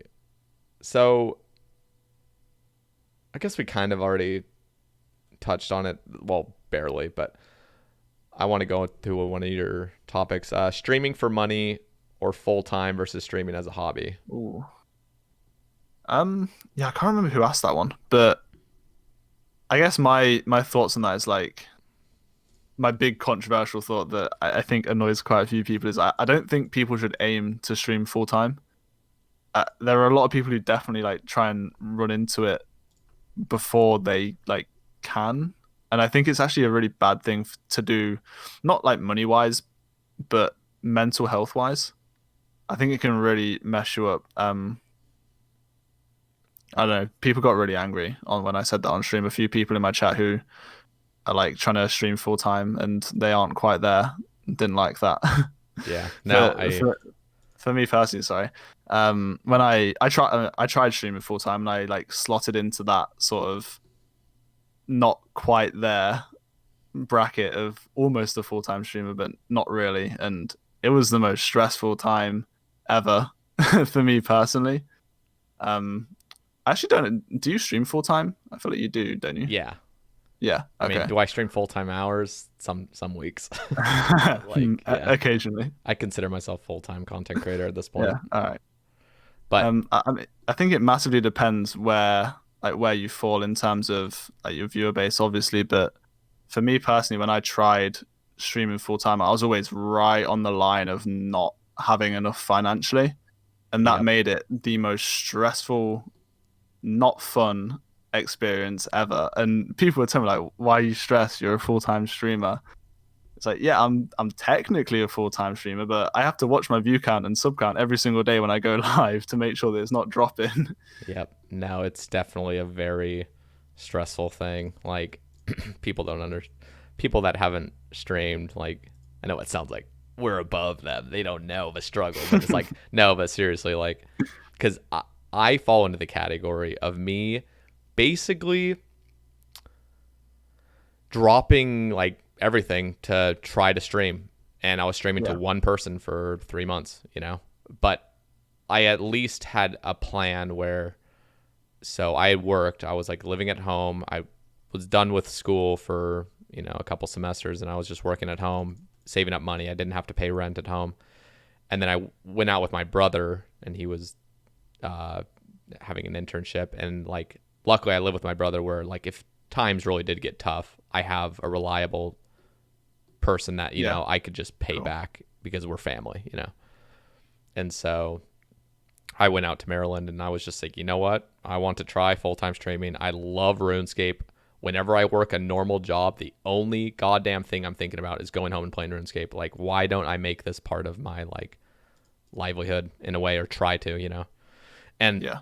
I You've definitely made it agree. work. And I feel like most people actually agree. Like, okay, you shouldn't drop everything to ever do anything, basically. Like streaming in particular. Like, you shouldn't drop your whole life to start streaming, especially when you're not there or haven't even started yet. But at the same time, streaming is so incredibly demotivating at first for so many people, where you're only pulling one viewer, that like it gets to the point where if there is something else going in your life, like if you did have a job, you would end up just burning out of streaming. Like that's what you most of the time see. For me, it was like basically live or die by the stream. So it was like I don't have I had some other like little side thing I was doing I don't tell people about, but like and it's not drug dealing, but no, but like it wasn't like this was the only thing and I was making $10 a month from streaming. But like it was really, it got to the point where after like 2.5 months I'd stay up at night and be like, what the fuck am I doing? Like, this is so stupid. I'm Yeah, not I was about growing. to ask, like, when you were in those first few months, Oh was my it ever, were you ever thinking, like, what am I, like, why am I trying this? Because Yep. it can take a long time to get anywhere. Oh my gosh, dude. It was just like, because I was putting in 8 hours a day, 5 days a week for 3 months straight, and averaging, I think I looked on my creator dashboard like a few months ago. I think I averaged legitimately 5.5 viewers over the course of like the first 3 months. It averaged at like 1, and then it went up to like 8, and it averaged out at like 5. So just like, God, it was just painful, but it still felt like growth all the time, because when you grow from 1 to 2 to 3 to 4 viewers, it's like, it still feels like you're getting somewhere. Definitely remember the first time you hit 10 as well. Oh my, dude, I remember the dream. I would go to other streamers that I'd never watched. I would just look at people with like 15, 20 viewers. I'm like, God damn, that is the literal dream, where there's a consistent 15 people. Like, please, like. I mean, I'm still like that now. I see people that I look up to, and they're on like 300, 400 viewers. It's like how? Like, Yeah, it's just, that would be so fun. yeah, no, that's where it gets to. Because I remember looking at partner goal being 75. I'm like, how the hell are you supposed to average 75 viewers ever? Like, how is that even possible? And then like, what's crazy, like, because I've been streaming just exactly 2 years basically, and I'm just like, how did it get to this point where I can just go live and people watch? Like, that, it was such a dream to be able to push to get past 10 viewers like at all times, and like then 20, and then 30, and then eventually get partnered was just crazy. But Yeah. going back to what you say, where you really shouldn't drop everything, I completely agree. Just statistics wise, like the amount of streamers that don't ever like get past 10 viewers is like so incredibly high. But like at the same time, you made think, it. yeah, I personally think, you live one life. If you're single and you're not providing for a family or anything where something can seriously affect others by you not having an income, I say just literally do whatever the hell you want. And like I felt so free being able to just play RuneScape on stream and just be like, you know what? I'm single. If I go homeless, it's only going to be affecting me, you know? And if I really want, I can just go get a job. It's not like I'm healthy. I'm fine. I can just, if things go seriously wrong, it's not like I'm just going to die. There's always a way to like, Yeah, you know. that's fair. I think the second part of that question, like versus streaming as a hobby, I think, I mean, for me, I've enjoyed streaming when it's been my like side thing so much more. Like it's not even close. I think just because there's no looking at numbers as much. I think it's kind of natural to look at numbers for sure. But I mean, I've had the best year of streaming that I've ever had, and it's been as a side thing. And to me, it's just been, maybe I'm kind of biased because it has been so good for me as a hobby, but compared to when I was trying full time, it's been like absolutely insane in terms of how much fun it's been. But I mean, hey, if you want to try and go full time, and like you said, if you've got no sort of like burdens or commitments, go nuts. Literally do whatever the hell you want. Yeah, no, I definitely agree. The hobby thing is definitely the more healthy route to take. It just is, because even if you weren't to make anything, you're not reliant on your stream anymore as a way of surviving, like food, shelter, stuff. Like when that becomes, when you getting like gifted subs is like the way you're going to survive this month and pay rent. It's like it gets really fucking stressful. And so I completely agree with you. Hobby is definitely the way you're going to just enjoy streaming, and you can still grow while streaming part-time. Sure. Yeah. And you can still get to that point eventually. And there's a lot of people that have gotten to that point where they can go full-time. But yeah, having like full-time as a goal to aim for is like, that's great. That's huge. If you can get there, amazing. I do think like the RS community especially sort of puts full-time streaming as don't really know how to word this, but the example I can think of is Ari Slash is doing really, really well on Twitch, and people are saying to him like, why aren't you going full-time? Like, you should be going full-time. I don't really know if we get like if that happens in any other community or not, but I find that like really, really strange. Like, people were flaming him for not going full-time, which is bizarre. yeah, and I don't think that's kind of strange that it was to Ari, like, because like I know he had like he'll go full-time in the summers and stuff when he's not in school. And but yeah, I do kind of think that, but at the same time I see people, I'm trying to think of an example. I don't want to like flame or talk down on anybody, but there are people that really do have a lot to be grateful for their streaming, and they actually really can go full-time, but they don't take advantage of it much.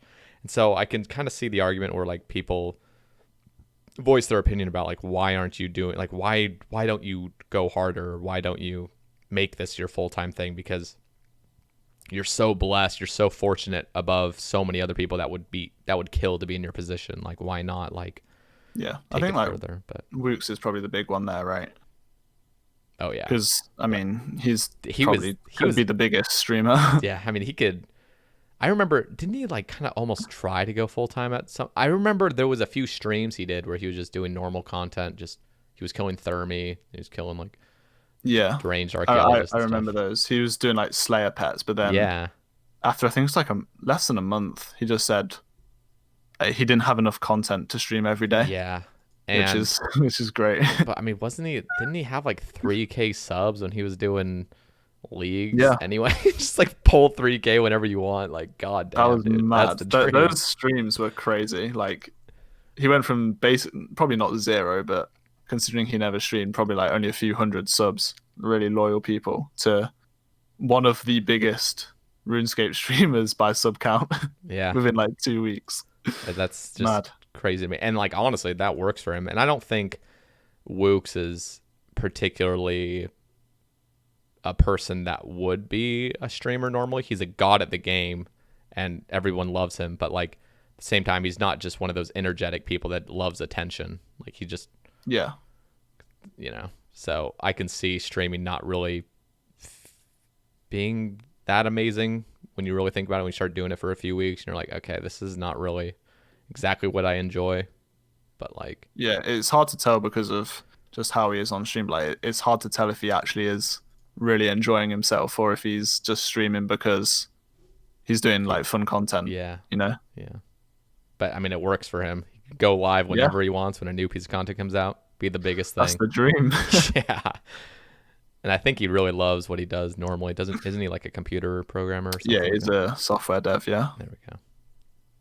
Yeah. Now that it is crazy just to like I've invested so much time over the past 2 years to just living on the internet and like being able to survive off just streaming and YouTube and other things like that. It's just crazy. But I guess just to finish off that topic, like I don't know. If there's people out there that like you really feel like you know, could stream and there's nothing really holding you back, like just give it a try. Like you might as well. Like you only live once. Like why not just do something that your parents don't want you to do and other things like that? Because like I'll be honest, when I told my dad, because I was living at home, when I told my dad I was gonna go out and not go to school the next semester and go out with my brother and try to stream RuneScape, Oh man, I can imagine. dude, it was bad. And Yeah, like, I guess what I said, like you shouldn't aim for it. It's not. That's not really what I mean. It's more. don't If throw away your life trying to stream. Yeah, Yeah. if you have like commitments that you need to meet, and you're like really really struggling to meet them with streaming, it's maybe not the best idea. Yeah. No, I agree. I agree. Mm. All right. What is here? Let me go to Twitter real quick. I'll get another Twitter topic. Epidemic of every poll passing. Would you consider it an Oh epidemic? man, is it an epidemic if it's just been happening since release? Yeah, I don't know. I can't remember any polls like significantly failing apart from stuff to do with PvP or pures pretty much since the game came out. The Slayer boss. Oh yeah. That Oh yeah, was I forgot about incredible that one. that actually failed. Well, they didn't. Did It you didn't want even that? fail. It just got taken from the poll Yeah. because of how much the community outraged. I was so happy. Didn't even make it to the poll. That would have been horrendous for the game, where it's just like you can't even do a boss unless you get the task, your daily task for it, or else it's just Yeah. inefficient. Like, God I damn it, dude. I remember being in the content call when they were talking about it and saying like because they kind of give us a little heads up on blog posts and stuff, and they have like a little discussion like internally, and no one ever says anything negative, which is kind of to be expected. You're in a Jagex Discord, but I remember just reading it and just being like, what is this? Like, what is happening? Why is this even being polled? There's so much that it would just change the game so much, but they just didn't see that, Yeah. and it was kind of mind blowing. But I'm very glad it didn't even get to a poll. Yeah. And Very, it's very glad. I guess it's like fine to kind of bring out those ideas. You like some of those ideas were extremely OP, but there were some cool ideas in the whole Slayer boss thing where it was like, okay, like this could be kind of cool, you know, a little upgraded Ring of Wealth. There was issues with that as well, but like Yeah, there was like other little things where it's like, okay, that's kind of cool, but the whole thing was scrapped, so now we don't even think about the kind of cool things that were coming from it. I will say I do like that. Like the J mods were having ideas to like mix things up and weren't just getting everything from Reddit or player suggestions, because it used to be true that the J mods didn't play the game, but not anymore. Like we've got some pretty high level people on the J mod team, and they can definitely have great ideas that could change the game in a good way, but that one just wasn't one of them. I got to give a shout out again to Husky, Arcane. Yeah. Like those two are just so good with the community. Like they really are. They like actively listen and will take time out of their own day to like talk to people about the game. And that is like crazy, because I seriously wonder if I was to actually work on this game, would I be as passionate as I am about it just playing it? Because there does get a point where like as soon as the game becomes a job, it doesn't become as, Yeah, for sure. kind of start losing that passion, but they still have it. And I'm just so grateful for yeah, them. those two especially. I think Husky especially, like he's definitely sort of proven that he like really really cares about the game. Oh my, I'm so glad he's an Ironman too, and I'm so glad he Yeah, understands, like, especially like Sepulcher, just the whole Sepulcher, so so good. so good. There is issues to it where it's like, okay, maybe the loot needs to be like toned down, or maybe the XP needs to tone down if you're gonna go for the ring and stuff. I have my own little issues on it, but the overall it's incredible, and it's just like, they'll think of little updates. Like I can literally just ask anything on Twitter and I can at them, and most of the time they'll respond and they'll give a very detailed and like critical response, and it's just so nice feeling like you can actually contribute something. Yeah, So I found it really weird. Like Husky got loads of shit on Twitter like at first, which I never really got, but it's just he's definitely toxic definitely people. proved himself. Yeah, pretty much. Dude, speaking of Um, toxicity, like I don't know, where are you gonna finish? I think I interrupted you. Were you gonna say something at the end? I was just saying that he's really proven himself to me, especially like that he knows what he's talking about and definitely has like the community's best interests at heart and also the game. And yeah, that's all you can ask for, really. I just gotta bring up the point where it's like there is a lot of toxicity on Twitter, and I tend to, at this point, literally, I'm not even kidding. At this point, if I ever see anything that's just obnoxiously toxic, I will just mute you or block you. So, and it's for my own sanity, because when I see toxic things on Twitter, it actually makes me fucking depressed. It literally just makes me depressed. It's not even directed at me. It's just There something is else. some, yeah, If there's people bullying people and it's just out of actual just toxicity, I am just going to mute you. So if you ever like, I'm just reminding people, like, don't be a bully. Like literally it gets really bad to the point where you don't know what people are going through in their real life, and when you're just treating people like a piece of shit on the internet, you might think it's fucking funny, but like you really don't know what that person's going through. And like I know this sounds like a fucking pep talk or whatever, but like I've noticed it more and more recently where people are just out to get other people, and they will just ruin your life on the internet, and it's just so toxic. And so if I ever see it, I won't even look. I won't, even though it's like dramatic and it's almost like I want to look into it more and see the drama that's going on, I will just mute it, and I will just block you or mute you. So just be nice, guys. It's just fucking depressing to see. And it's so bad within some parts of the RS community. And like I know Husky was getting a lot of that toxicity initially, especially with like the whole nightmare polls like yeah. a year and a half ago ish. Like, I don't really God get the damn. whole like flaming towards JMods because like if you actually just have a discussion with them, it turns out that they actually do listen normally. Yeah.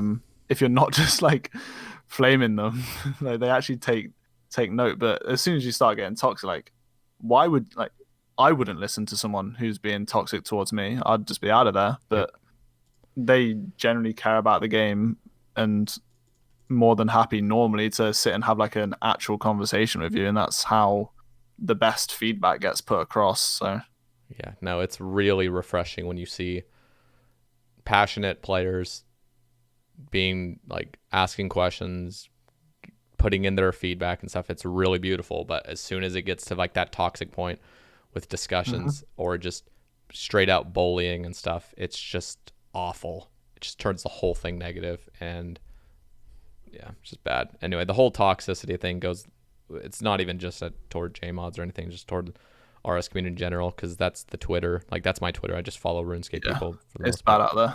Yeah.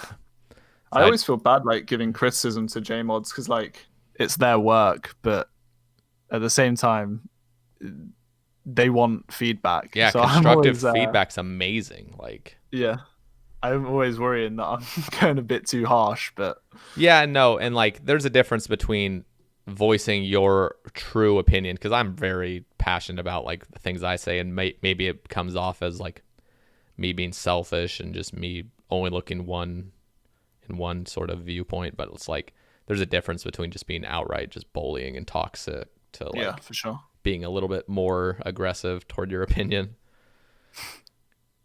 Nothing wrong with having a good opinion, just no need to talk shit at the same time. Yeah. Let's see. I guess we had kind of already talked about this, but why do you think Jagex? Well, this is kind of an interesting question. Why do you think Jagex won't remove tick manipulation like they did on RS 3 years ago? This is kind of a. I'll just show it on the thing. But the whole question is phrased in a way where it almost feels like this guy doesn't want tick manipulation in the game, but. Right. I'll just yeah. I think it basically is just because at this point it's just normal. Like it's the same as like prayer flicking. It's yes, it is a bug technically, but so much of the game is balanced around it. So many people do it that if they did remove it, the outcry would be pretty huge. Can you imagine Volcanic Mine being like 100k an hour or whatever it is if there wasn't 3-tick 4G to balance it? It would be the best method by 30-40% above blast mining. Yeah. And how easy it is. So now, like, personally, tick manipulation makes this game great, in my opinion. And again, it's a very biased opinion. It's the same thing with people saying they love alting on their Ironman with Slayer. I don't do it, and I don't like it, but I can definitely understand why people would like that. And it's the same thing with tick manipulation. I enjoy it. I like it. So that's the reason why I don't want it to leave the game, because of my own selfish desires. But I also think it adds a skill gap in the game. It gives variety to things. And honestly, I personally really enjoy just going out and finding little new methods, little new things you can do. And that keeps the game really fun in my eyes. I mean, I think the people who want it removed, like, same as the people who want it to stay, it's all just selfish. Yeah. Not in a bad way, but the people who want it removed are the people who don't want to put in effort skilling, and the people who want it to stay enjoy that they can get better XP rates, I guess. I don't know. For me personally, tick skilling is more fun. Oh, yeah. It's satisfying because you are in full control. Like, I just think of, like, 3-tick 4G compared to like fishing anglers or something, or that's a really drastic comparison, but it's like you are basically guaranteeing or close to guaranteeing a granite, every single time you click on that tick, and it's satisfying. It's like, oof, like you're in the rhythm. If you keep this rhythm up, you're going to guarantee a certain percentage of getting this resource. And it's just engaging and fun. Like I like people to think of like Winter Todd, where you click the knife on the log on the Bruma route and you try to turn it into a fletching. It's like you click it and then you have to wait like 3 ticks for it to finally fletch. Like, it is not satisfying whatsoever. It's just this awful, just like gross thing. And then you click on the brazier and you have to wait like 3 or 4 ticks, where it's really fun when things are instant because you've timed it perfectly and you're in this rhythm. Like, there's like a difference between skilling like that. It's just so much more engaging. And people that are like not for, and people that want all tick manipulation to be removed haven't tried it. And it's, again, that sounds like arrogant and stuff. And it's the same argument people could use against me saying, you haven't tried alt Slayer with Iron. It's so much better. And I probably, honestly, I would agree at this point that, yeah, if I tried it, and I got really into it and tried it for a long time, I'd probably see the real fun it can offer. I'm not saying it's not fun. Yeah, just anything for me with a higher skill gap is better. Yep. And I guess that also goes for like alt Slayer. The skill gap is also there. So for tick manip skilling, it's harder. You can see improvement, and you can't really get that with AFK skilling. So yeah, I don't know. I'd be pretty bummed out if they removed tick manip. I don't think they will. It's way too far gone, but and I'm glad it won't. I just look at Volcano. Volcano's a mini form of them removing tick manipulation. Look how shit that mini game is. I think it just So so so aggressive. I'm so angry. I'm literally angry to this day that they just ruined it. It was so good. All they had to do, literally all they had to do, was make it so you sweating didn't punish anybody. Yeah. Like, you put in the work, you put in your own work, and you'll get rewarded, and you still can have a pet chance. That's all they need, because the whole reason it was changed is because they made it so you could only get pet chance from being MVP, which is Oh my god, I remember that that. was Yeah. the whole reason it all Horrendous. brought up. But instead of just changing that, they changed everything, made it impossible to tick manipulate.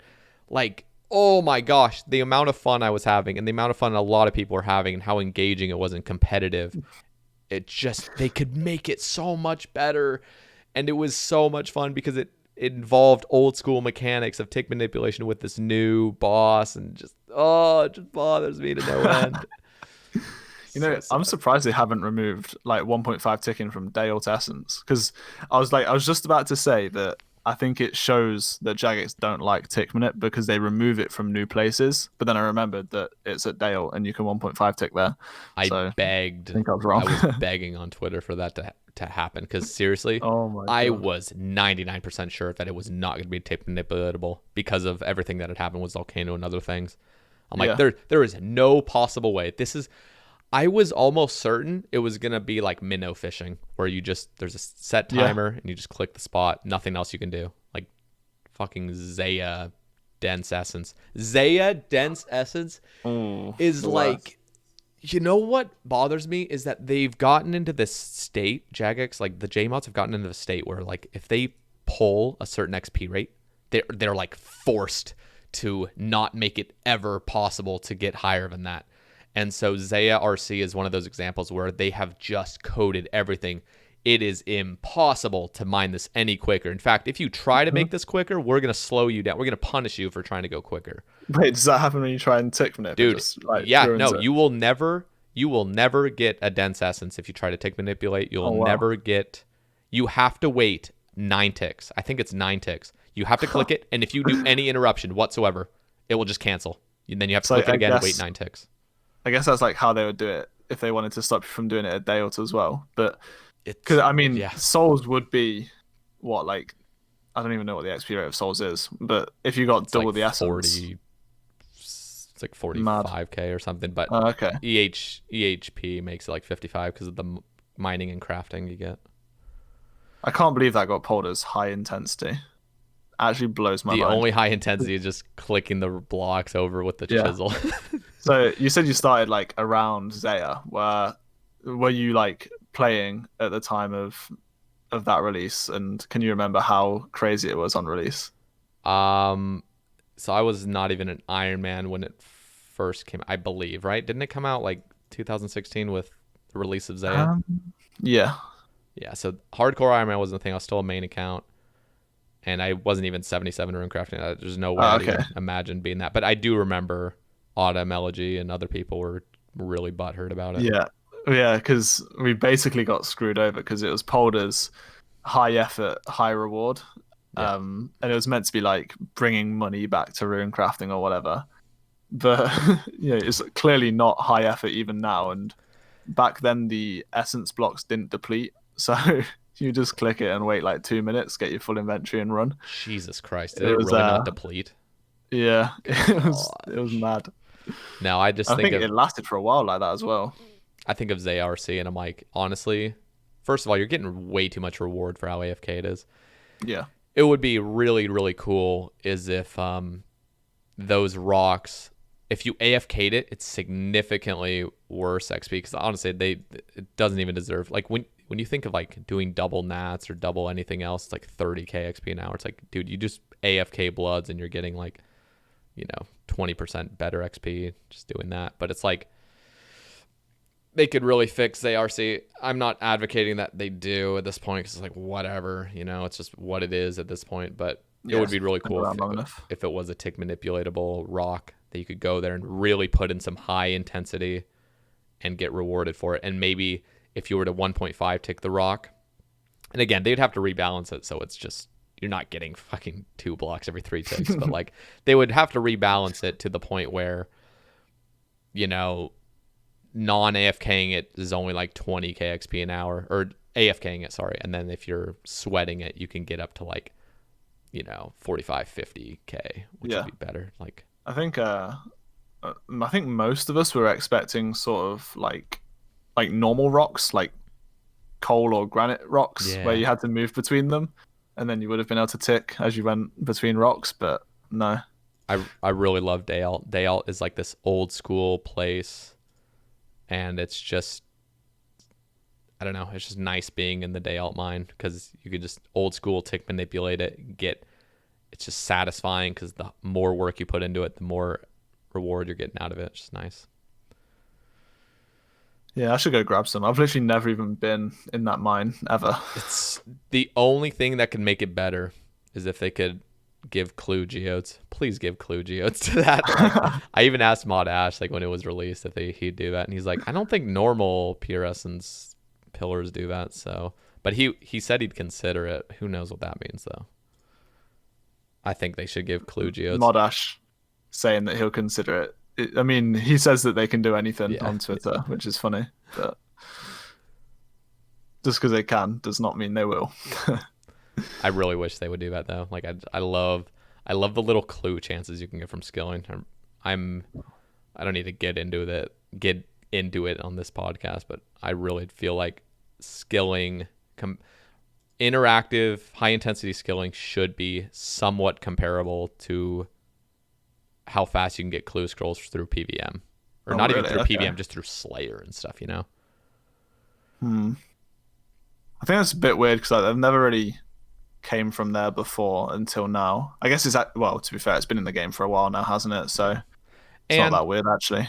But there would be like downsides. So it wouldn't be like, oh, you can do like 3-tick 4G is now the best for clues. It would be like the lesser popular methods. One of my examples was big net fishing. Who big net fishes? You can 2-tick big net fish and you can get like 95k an hour, but it's never going to be the meta. But what if that, for example, that thing already gives caskets and stuff like that? You can get gems and stuff from. Why not make that have a really, really high clue chance? And why not have, I don't know, Arctic pines from natives, not trees? Nobody ever cuts those in their life. Why not have those as a really high clue chance? Just give some variety to certain skilling where it's like, okay, this is dead content and we can revive it through giving it a higher chance of giving clue geodes or clue nests and stuff.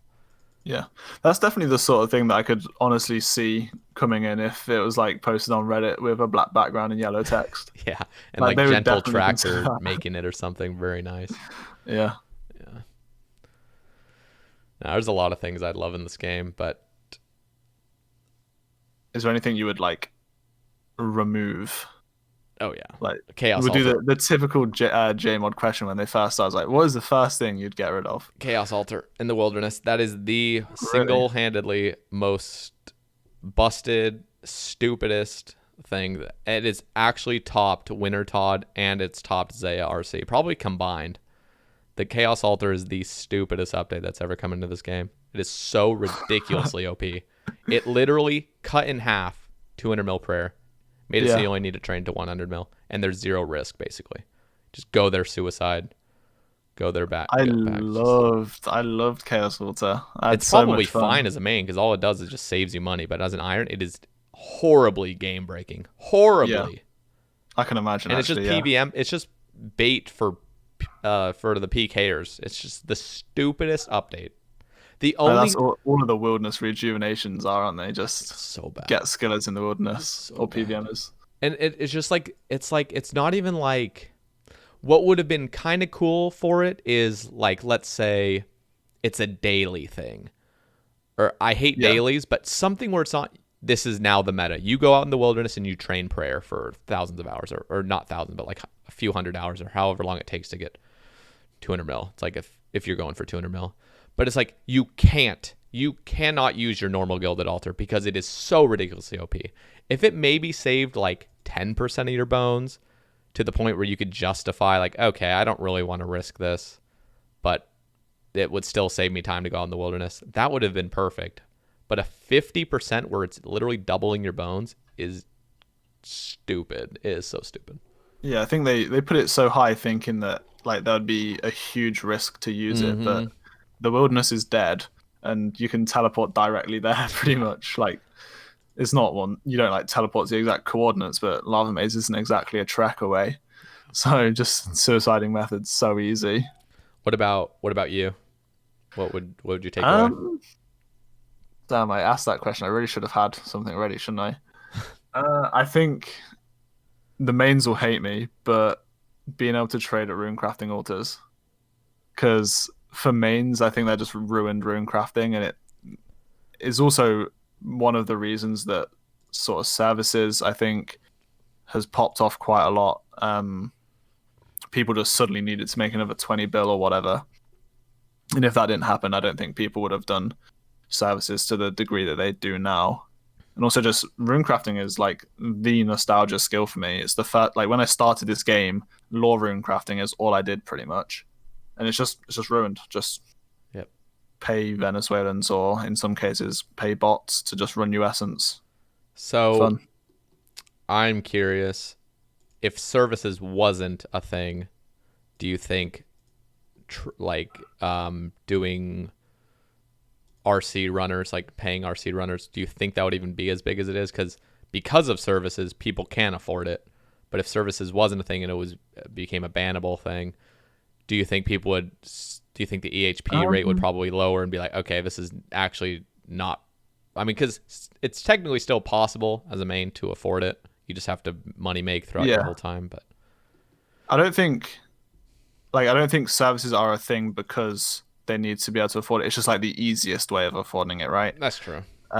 People would probably just be more inventive with their ults. There are definitely like crazy methods you can do during agility or your 14 by 14 skills to make the money. Maybe some people would just do like 1+3 instead of +4 or whatever it is. I Do astrals or something. I personally think it is a good thing that running is in the game. Now, when it comes down to like what you just said, like you have bots running for you, that's fucked up. And the person that's having bots run you should almost be banned for not reporting bots like running you stuff. Yeah, But like that is a whole other topic on its own. But paying other people to spend their own time to help you skill on a main account, I think it's actually really beautiful. I think it like works fine, and that's yeah. always been in the game. So I understand like how, I don't know, like I understand your point where it's like, I'm definitely just selfish. Like it's selfish yeah, nostalgia that I used to love rune crafting and now it's changed. yeah. And I think But in terms of I don't like know. game lore, it's fine. I think it's like a cool little method because like yeah, like, and I'm talking about with mains. Obviously, if this became an Ironman thing, which it wouldn't because you can't trade, but like something like that would be like super game breaking for irons. But like for mains, where it's like the whole game is always evolving, I think it's actually really cool. At least just in my own mind of thinking about it, I think it's just a really cool thing. Where it's like if you have money, you can nail this skill out very quickly, Yeah. and you Yeah, can you I can see why you'd like it. It's yeah like services, like not those kind of services, but like players helping each other has always been a thing. yeah So I don't agree with people saying it should be removed from lava rune crafting. I was definitely on the side of people removing it from ZMI because at the time it was like an unpolled 100k an hour increase on what the rate for the method was actually meant to be. yeah. And I didn't really like that inconsistency. But at these old altars that have been around since the game came out, sure. Interesting. Yeah, I was never really involved in it, so I don't know the whole. I don't really have a set opinion on it. Lava's is potentially like faster than if ZMI had never been nerfed, right? Like you can actually get faster rates at Yeah, lavas than you ever could at ZMI because of yeah. the delay and stuff. Just no one even considered it, which I don't know why people didn't consider it really. Yeah, it's kind of strange because it became a thing at ZMI. I think it was just so much easier to have a ZMI runner. Just everything was just simpler and Yeah, so ZMI is like the same effort as Astrals, which is I think around 120 compared to ZMI's 170 to 180. So yeah. Well, I guess the ZMI you also had to drop the runes, which is a little bit more yeah, effort all the time. But yeah, I don't know. I don't have a valid opinion on that because I think it would have been fine in my eyes at the time to just not even. I understand why they did it because it was unpolled that way, but it's like, I don't know. I don't have a big deal with RC. I mean, especially back then, I was like way more opinionated on stuff like that. Nowadays, I thinking like if it was in the game now, I probably just wouldn't care. But Yeah. back then, I was. And I'm very opinionated on, like, for example, corp alting, where you basically can get 3 times as many kills per hour if you have 2 alts. Yeah. And it's just stupid because I will never kill corp now. I just won't even kill corp in the first place because I don't have the alts to do it. But it is the biggest waste of time to go kill corp right now unless something changes where they either ban alts or I somehow get a hold of alts. Because as much as I say I am, a moral gamer and stuff, I'll openly admit I'm not a perfect example of morality. Like, if something is going to save me 600 hours, I'm going to take it. It just gets to that point where it's like you can make corp either 1,000 hours or you can make it like 300, like your choice. Yeah, I've watched people do like the normal moral solo method of corp on an Ironman, and it is painful, not fun. Yeah, painful is the word I'd use. Yeah, it would be fine if it was a level playing field where everyone has to do it. If you want to do corp, that's the way you have to do it. Cool. But the fact that there is a way that's unbannable and it's basically, totally safe to do and everything, just using 2 alts and speed up your kills by triple, it just makes me never want to do corp unless I have that. I'm really surprised it's not bannable because didn't they specifically make it so that? Like, I'm not sure if I'm right. It was here, about crashing. The issue was about crashing. Just Curtis getting crashed and other Ironmen getting crashed by mains. Just literally, they could just go in the world, hit it once, and your whole kill's ruined. Right. I thought they made the Ironman portal because people were speccing down with mains and they didn't want that. But no, okay, cool. Maybe we'll see change. I mean, did you see the post from Arcane? Was it Arcane? Yeah. I mean, yeah, you've definitely seen it, haven't you? But I definitely saw it this morning. I was very happy. And in fact, I hope my little tweet on their Q&A kind of prompted it to him. Hopefully. Yeah, but I don't know. I just really feel like they should talk about iron integrity. I know people don't care, and it's mostly the people that already are alting and love it and stuff, but Iron Man is a single-player game mode, and I want it to have some sort of morals to it where you can't just do anything you want all the time, and just services needs to be talked about too. I think I don't know, account sharing should not be a thing. I think it should be bannable, but if it isn't going to be bannable, at least make infernal capes legal then. So what are you going to decide? Are you going to legalize infernal capes? Again, my own opinion, but having one or the other makes 0 sense to me. Yeah, I get that. I wonder what the price of an infernal cape would be. Yeah, who knows? Probably like 5 mil. Yeah, probably like 20 mil or something. Like, so easy to get. That'd actually be fun if it was a decent money maker. I'd be down. Yeah, I mean, go to another 200. Yeah, you're good at the Inferno too. I'm shit at the Inferno. I've done it like 4 times. I'm rusty as hell. I haven't done it in like a year and a few months probably. It doesn't give elites, so you've not been there. Somebody asked, they're like, if you could trade in a cape for either a pet chance or a guaranteed elite clue, would you just camp Inferno tasks, or not tasks, because you can't really pull out tasks that quickly, but the thing is, even if you were just guaranteed an elite clue for trading in your cape, Saracnus would still be better, which is just... Yeah. Saracnus is what, like 1 every 45 minutes-ish? Maybe for mains. Well, it depends if you're talking about like macro-wise, because the fact that you get hard clues every like... Yeah, okay. It kind of makes them effectively a little bit faster, but yeah, elite clues are like 65 to 70 minutes there. There's no way I'm pulling 50-minute Infernos. No. And then also on a 9, you've got to think of like supply, the cost. Yeah. Would be fun though. It would be actually a kind of a cool addition if you could get an elite. What would you think of that actually? I know you're not going to do Inferno. You already have the pet and everything, but like, if you could honestly, trade in the cape for an elite clue. It's a sort of thing that I think it like doesn't really make sense to add it now, but if it had been there at the start, I wouldn't have been against it, you know? Yeah. it would never ever be the best way of getting elite clues. Yep. So it's not anything game breaking. It's just kind of a cool little perk if you wanted to keep Yeah, doing Inferno. pass pet for Yeah. some reason. I guess people do speedrun, but But the people that speedrun don't do clues, so it's like the whole thing True. is just kind of irrelevant. But yeah. Interesting. So I was expecting to have the like trader cape in for an Onyx thing. Like I don't know if you know, but the pre-ESC version, the fight kill, and you could do that. And it basically became like a really, really good moneymaker. So I was kind of expecting that on the Inferno, but Yeah. clearly it didn't happen. That would actually be kind of interesting. They'd need to come out with an Onyx sync though. Yeah. It's so dumb that the Blood Shard it's a Blood Shard sync. The Blood Fury is a Blood Shard sync instead of an Onyx sync. Like they really should make it so the Onyx can also be charged with it. Like imagine a Blood Fury could hold up to like 100,000 charges, let's say. But every time you recharge a Blood Shard, it would be 10,000 charges. Every time you charge an Onyx, it'd be like 5,000. So an Onyx can now leave the game through giving your Blood Shard, your Blood Fury more charges. Yeah. Just literally anything. Like, and that was the perfect chance for it as well. So it's kind of stupid they didn't. It's very stupid. It's like It's so what weird was to the me. point of coming out with a blood? Like, wasn't the Yeah. whole point of this to make an Onyx thing? That's what I initially had thought.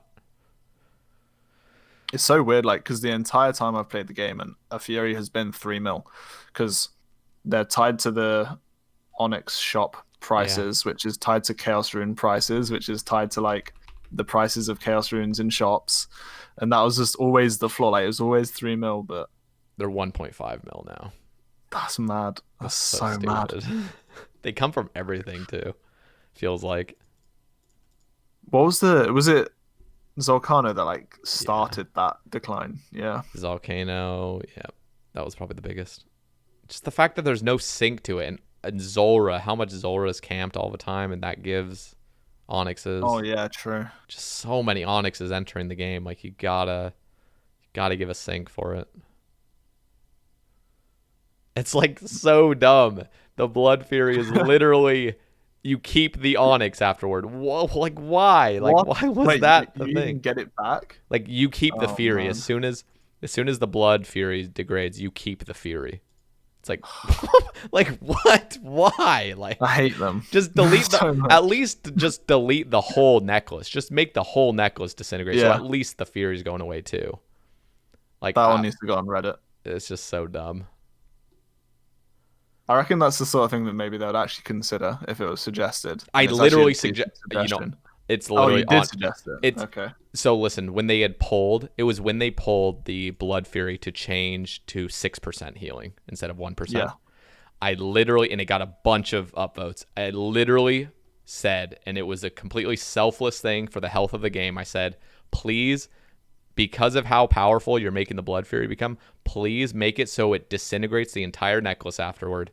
They just didn't even talk about it. It got like 70 or 80 likes on Twitter, and just they didn't even talk about it. They just, I'm like, God damn it! Like this is selflessness. Like this is me trying to just for the health of the game. I would be totally fine not having to buy more Onyxes for this necklace, but like, please do it for the health of the game. Like, I don't get why they wouldn't.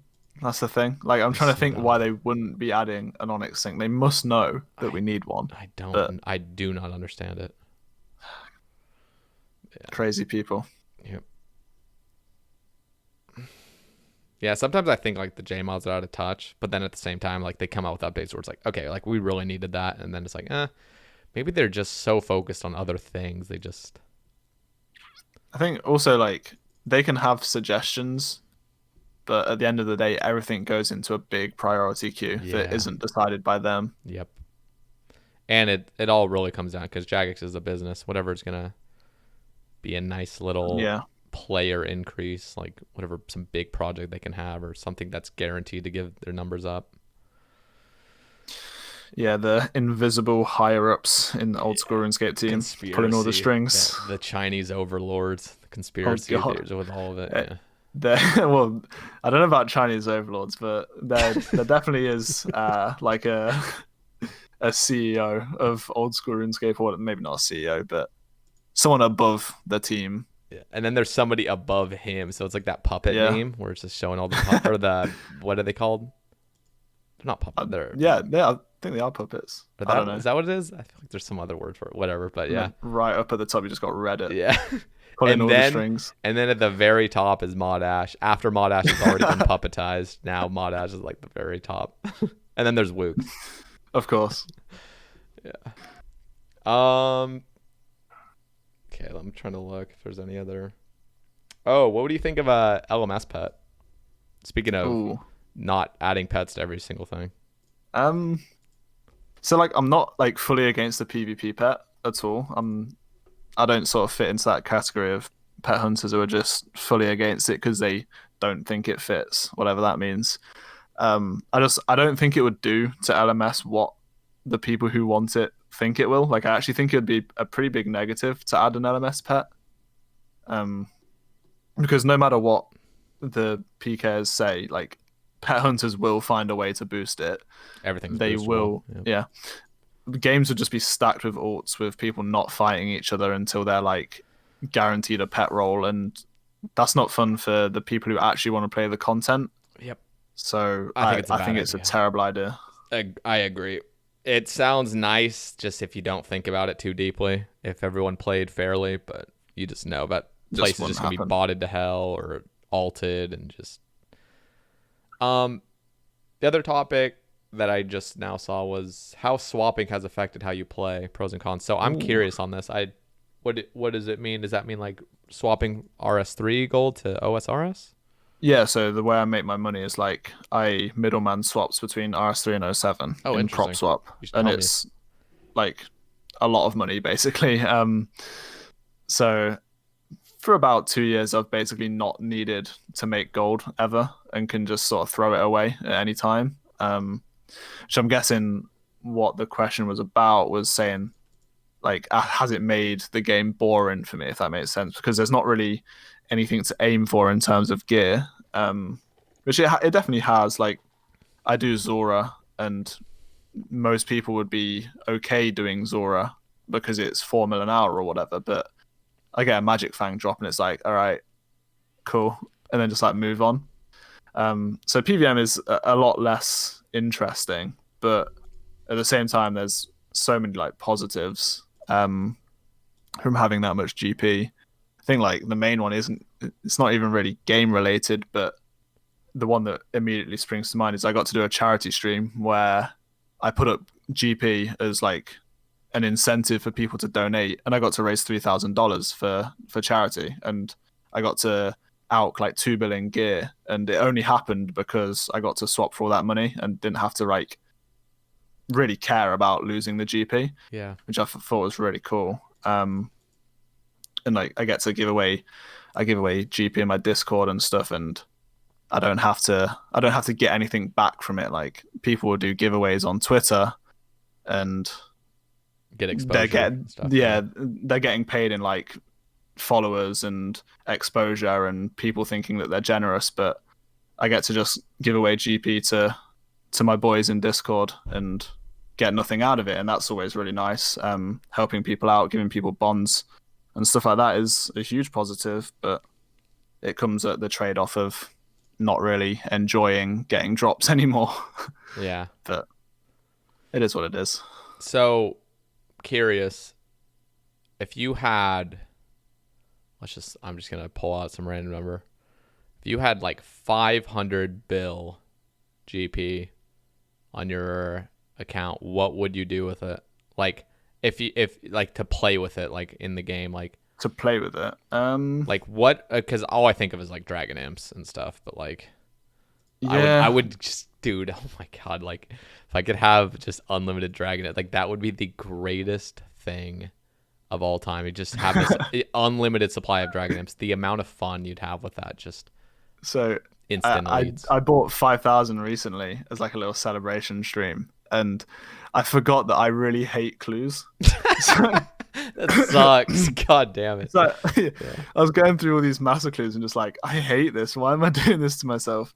But no, yeah, I mean, yeah, I feel like once they're not like a novelty, it's almost like as soon as you're basically you get them all for free, it's not as fun anymore. It's kind of like, Yeah, this is a chore. pretty much. Yeah. So I mean, I buy all the dragon imps, buy all the boosting, and then you'd have 480 bill left.